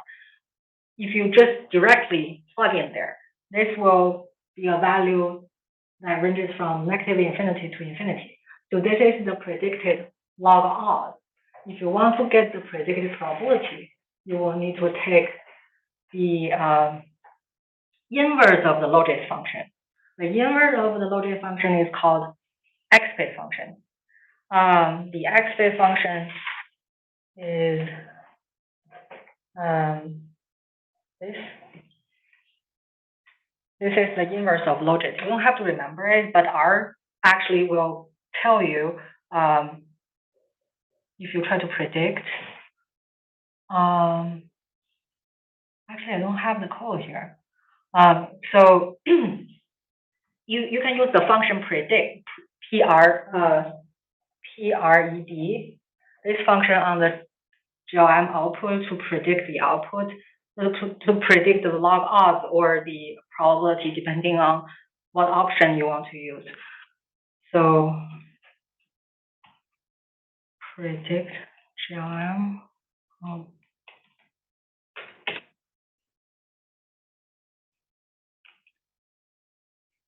This function predict. Can you guys see it? Too small? Yeah, I don't know how to zoom this in.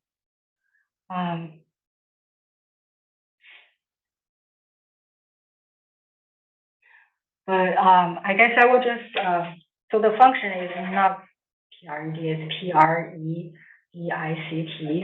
This function, if you check the help menu, it will allow you to choose whether you want to predict on the log odds itself or on the probability.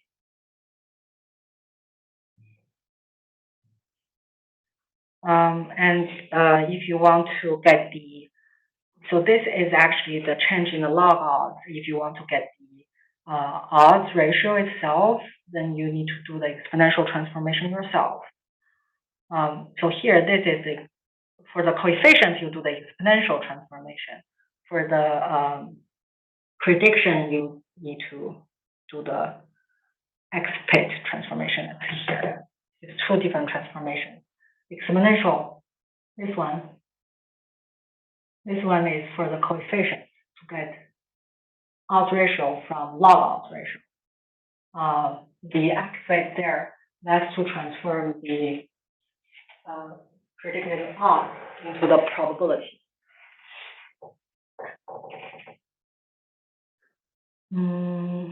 And for confidence intervals, you can also do the exponential transformation for the confidence intervals for these. So the confidence interval for this, if you do the exponential transformation, is going to be the confidence interval for the exponential. It's a tongue twister. So suppose I have alpha, that's one coefficient, and I have beta, that's the exponential of alpha. those two are two coefficients, and I have the confidence interval L U for alpha. Suppose this is the interval for alpha, then the interval for beta will actually be exponential transformed L alpha, exponential L U upper limit of alpha. Does that make sense? So you can transform the parameter and the interval together to get the interval for the transformed coefficient.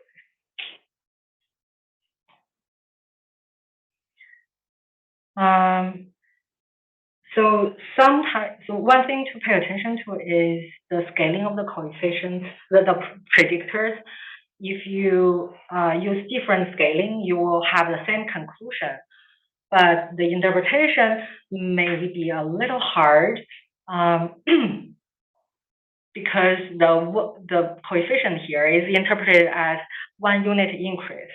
So suppose you use age itself, then the coefficient's meaning will be, this one will be the effect of increasing 1 year, growing 1 year older. If you divide the age by, if you multiply the age by 12, then you are looking at the effect of, month scale. If you divide it by 10, you're looking at the effect by the decade scale. It depends on how large the effect is. So maybe you think this is a little hard to interpret because the coefficient is too small, then you can divide it by 10 and say when the patient gets 1 decade older, then the effect is how much. But you can see the p-value, they are going to stay the same. Scaling the coefficients for linear regression, for logistic regression, it doesn't really change your conclusion. But for more complicated models, for example, lasso or ridge regression or DeepSeek, many of the more complicated regression models have a penalty term in the model to control to control the behavior of the estimated coefficient. In those situations, scaling matters. If you use a different scale, you will have very different conclusions. So be careful about the scaling when you use more complicated regression models. I think that will be all I want to talk about today. I will leave the survival analysis and mixed effect model to Lin to teach next time. If you have many questions, I'm here to answer. And thank you for coming to my class.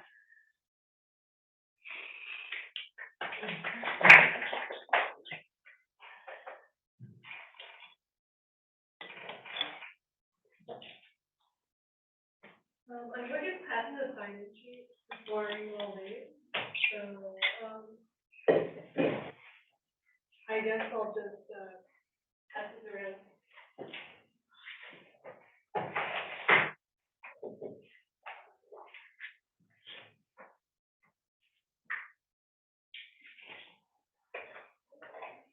For undergraduate class, these things are actually covered in half a semester.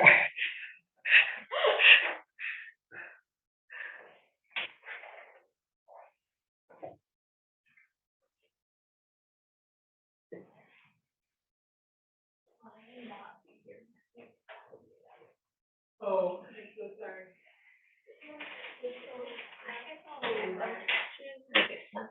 Related to regression, if that's okay. So Claudia and I were talking, and we were talking about your, I was telling her that you had an entire paper on paired microbiome testing. Mhm. That was one of our concerns moving forward. And then I remember you said that with like 3 data points, the time data may Oh, not that's a have different. enough data, yes. So that it might be better to not use like, Oh, good, I don't know what I'm trying to say. Like the time point might not be as informational as we would like it to be. So it might be better to not consider a longitudinal data. So there's no interaction, no intervention in the time course. You expect the measurements to be behaving. There is intervention. So this is a loss of function and intervention study. So here's our lovely mice, and then they are given high-fat diet to induce obesity, and then they get either sham surgery or they get bariatric surgery, which abbreviates to BS, which I always feel weird. And then they have more glucose intolerance to building up with high-fat diet, and then we kill them as exercise. And so our fecal collections are started when they begin, around when they get their surgery, and as exercise. But you don't observe this point to be very different from the other observation. We don't have this data yet. Okay. We're doing library prep for this data, but for something like this, how would we go about analyzing this fecal data that are coming from the same unit? Yeah. I think mixed effect model is probably the way to go. Okay. What does a mixed effect level on microbiome taxa look like? You will have to do it one taxa at a time. Unfortunately. Okay. Oh my god. Does that mean that I'm gonna have to multiple correct for the number of Yeah. Oh god, that sounds difficult. And so if we want to do like Actually, I think longitudinal UNCOV, BC? yeah, it's able to handle the mixed effect. Yeah, Yeah. that's the one I will probably end up Yeah. using. And BC just came up with last year's CCOM for some of their correlation over time data. I think that's what CCOM is, so I'm gonna look into it. Yeah, I think for this one, just the design matrix is a little. You will need to have the time as one predictor.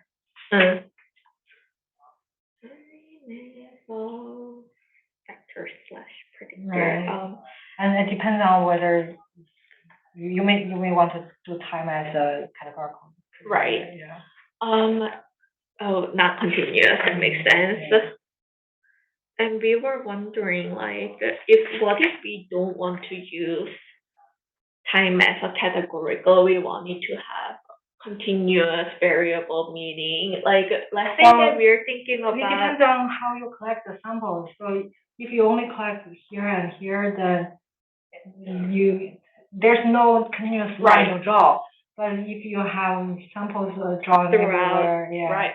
So our follow-up question was, let's say that for Premier, we purchase a house and we go indoor sampling, and we wanted to have longitudinal data, and for that data to be meaningful over time.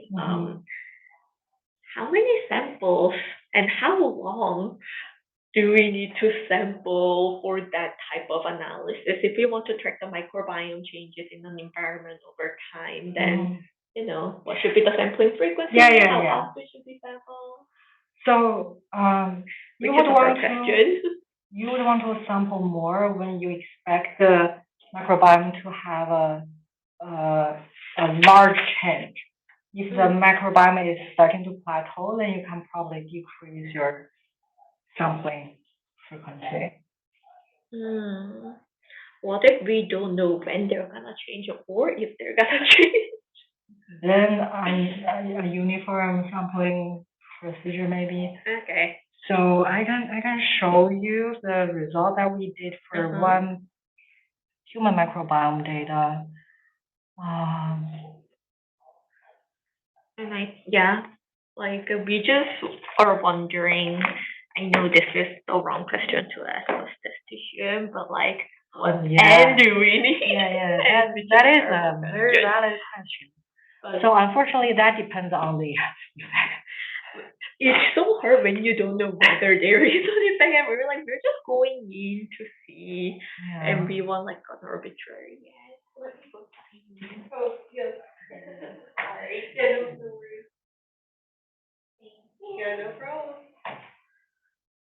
So for this study, the original time sampling a lot of sampling. This is for babies, so they took monthly samples in the first year and bi-monthly samples in the second year, and many Makes drop sense. out. Yeah. And we most of the difference that we observe is actually in the first year between the 6 and 12 when they start to introduce the table food. Yeah. But we try to see how much impact the sampling frequency is going to be. So we did resample. On average, each of the subject has about 7 to 20 something time points, and we just randomly choose 2 or 3 or 5 of them, and then use some as training, some as testing to see if we can predict whether the baby is C-section delivered or vaginal delivered.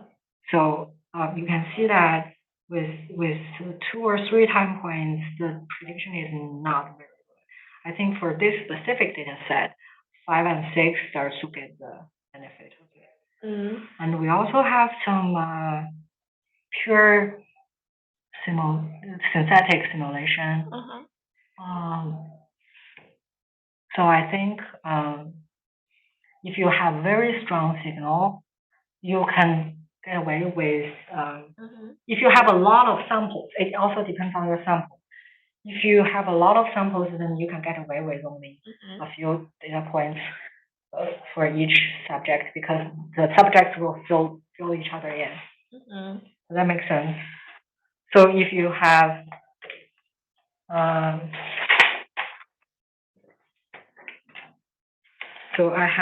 suppose I have 3 subjects, then I would want to do more dense sampling. Right. But if I have 300 of them, then and if I assume them to have similar trend, then I can decrease the number of time points for each mice, and they will fill each other in. That makes sense. How many mice do you have? Oh, yes, also, yeah, these were 2 separate questions. For the mice study, oh my God, how many mice do we have? 107? No, 60, give or take. Yeah, 60 and 60, no, not, yeah. 60 mice about, and so for this one we only have 3 time points, and then for another study I have 60 mice and I have 4 time points. Okay. So I think that can be more interesting to look at, although we will see how the analysis portion of that goes.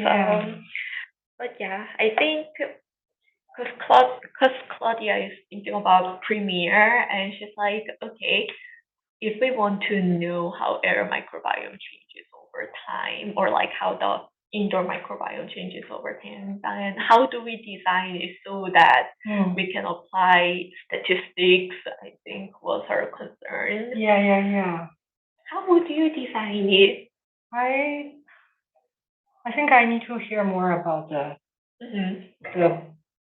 biological meaning. Like what do you expect to happen? What are the other factors that impact the trajectory? Oh God, that's gonna be so different whether or not we're going to an empty house or like whether someone's occupying it and how frequently it's cleaned, etc. Okay. Yeah. Well, what is the research question? What is the?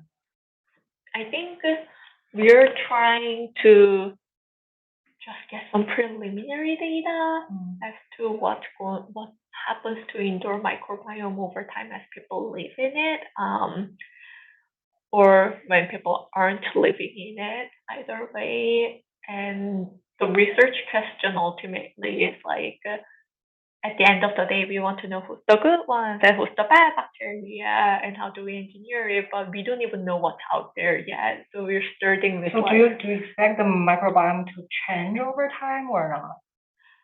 I think we do, especially if people are living in it. Yeah, especially if like people move in for the first time. Then how are they affecting the microbiome of the indoor environment? And then how does that alternatively affect them?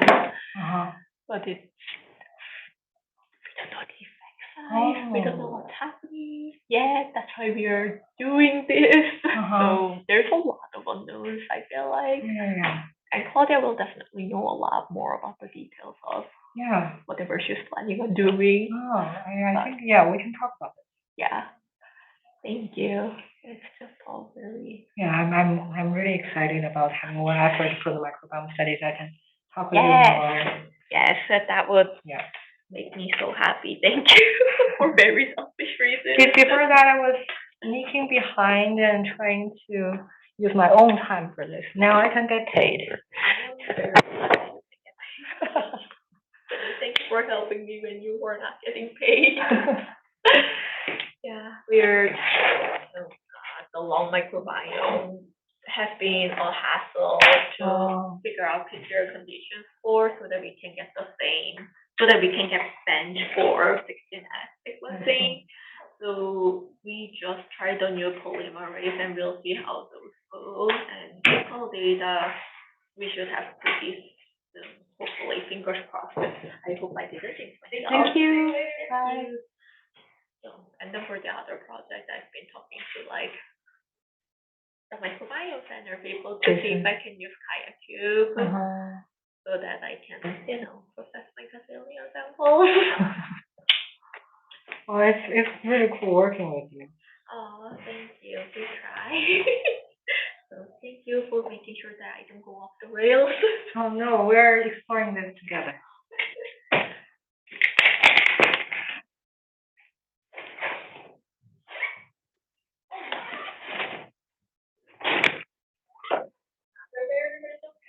Sorry for taking so much of your No time. problem. So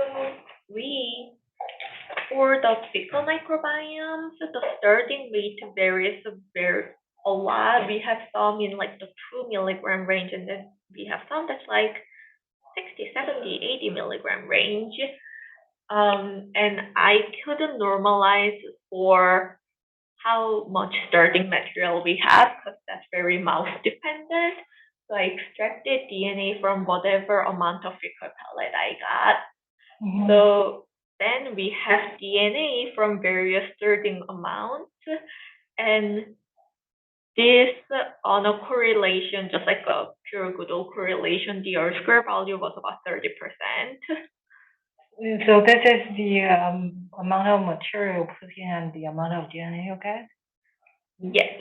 So this is the starting rate,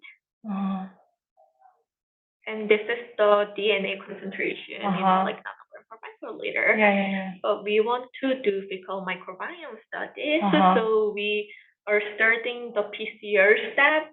So for PCR, there's going to be the input DNA amount, and then we're gonna have the PCR output DNA amount. Yeah. And then we're gonna normalize them and put equimolar for each sample into the actual sequencing.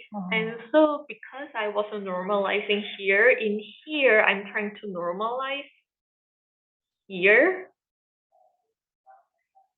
Do you think that is good enough? Because it might be only 30%, but the amount of DNA that I'm getting out from the sample does depend on how big or small the sample was. And I'm wondering, like, if I don't normalize the input amount of DNA here, am I artificially driving alpha diversity or beta diversity because of the different sampling depths that arise from here? But there's also variation between input and output, right? Right.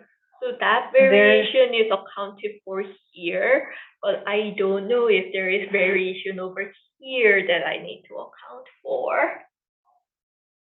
Do you know what I mean? Yeah. And I'm putting in equal amounts of DNA in this step, so I've been diluting a ton of samples, just in case, but I wanted to ask if that step is necessary. You're worried about inflating alpha diversity. Because greater sampling depth, I'm assuming greater alpha diversity, which is an assumption. Yes, that makes sense. Yeah, because I don't know at what point do I say below this cutoff, this is too small of a sample starting material to be representative of the actual gut microbiome without actually seeing the data. Yeah. So that's why I was like measuring every single one of those weights.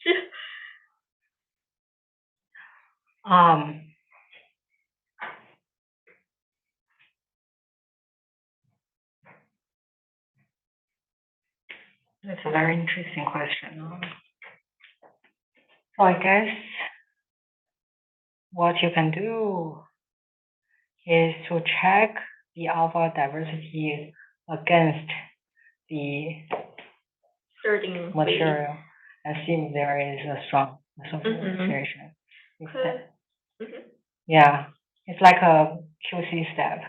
It is, and so I was talking about this with Dr. Callahan over at NCSU, and I was asking him, do you think I need to measure out all of this starting weight because it's very time consuming, especially when I'm putting in equal amounts of DNA into the sequencing run, for example? Then he said it's probably okay to normalize at the PCR at the sequencing step, but I wasn't sure if he meant this or both.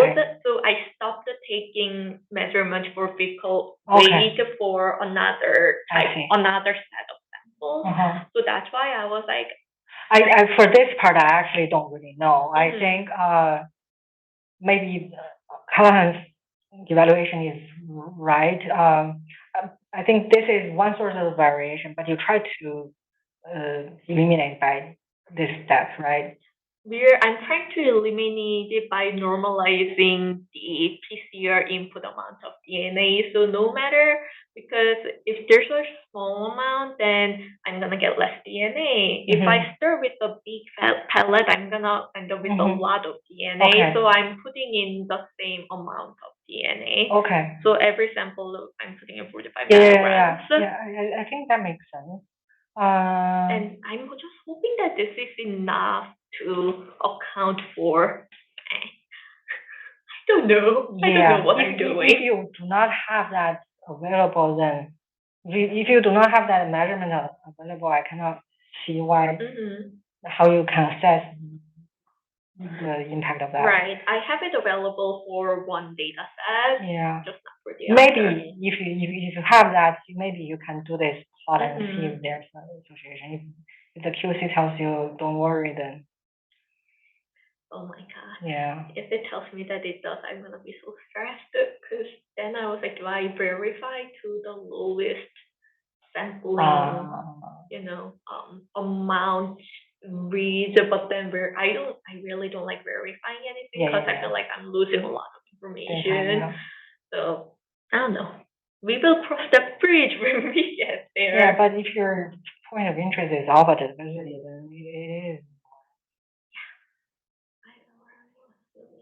So we're doing 2 normalization steps here, and we'll see if this is enough. Fingers crossed. If not, I don't really know what to do. So this is normalizing by the total sequencing depth. This is normalizing by putting the same amount. I think you're doing. I cannot think of a better way. Okay, I'm just trying to be cautious because this takes a lot of time, so I don't want to do it wrong and spend $1,500 on a MyStick run and we have it come back. It's useless. Wow, I think your advisor should feel really lucky to have you because I don't think all of the people in the lab will think about this.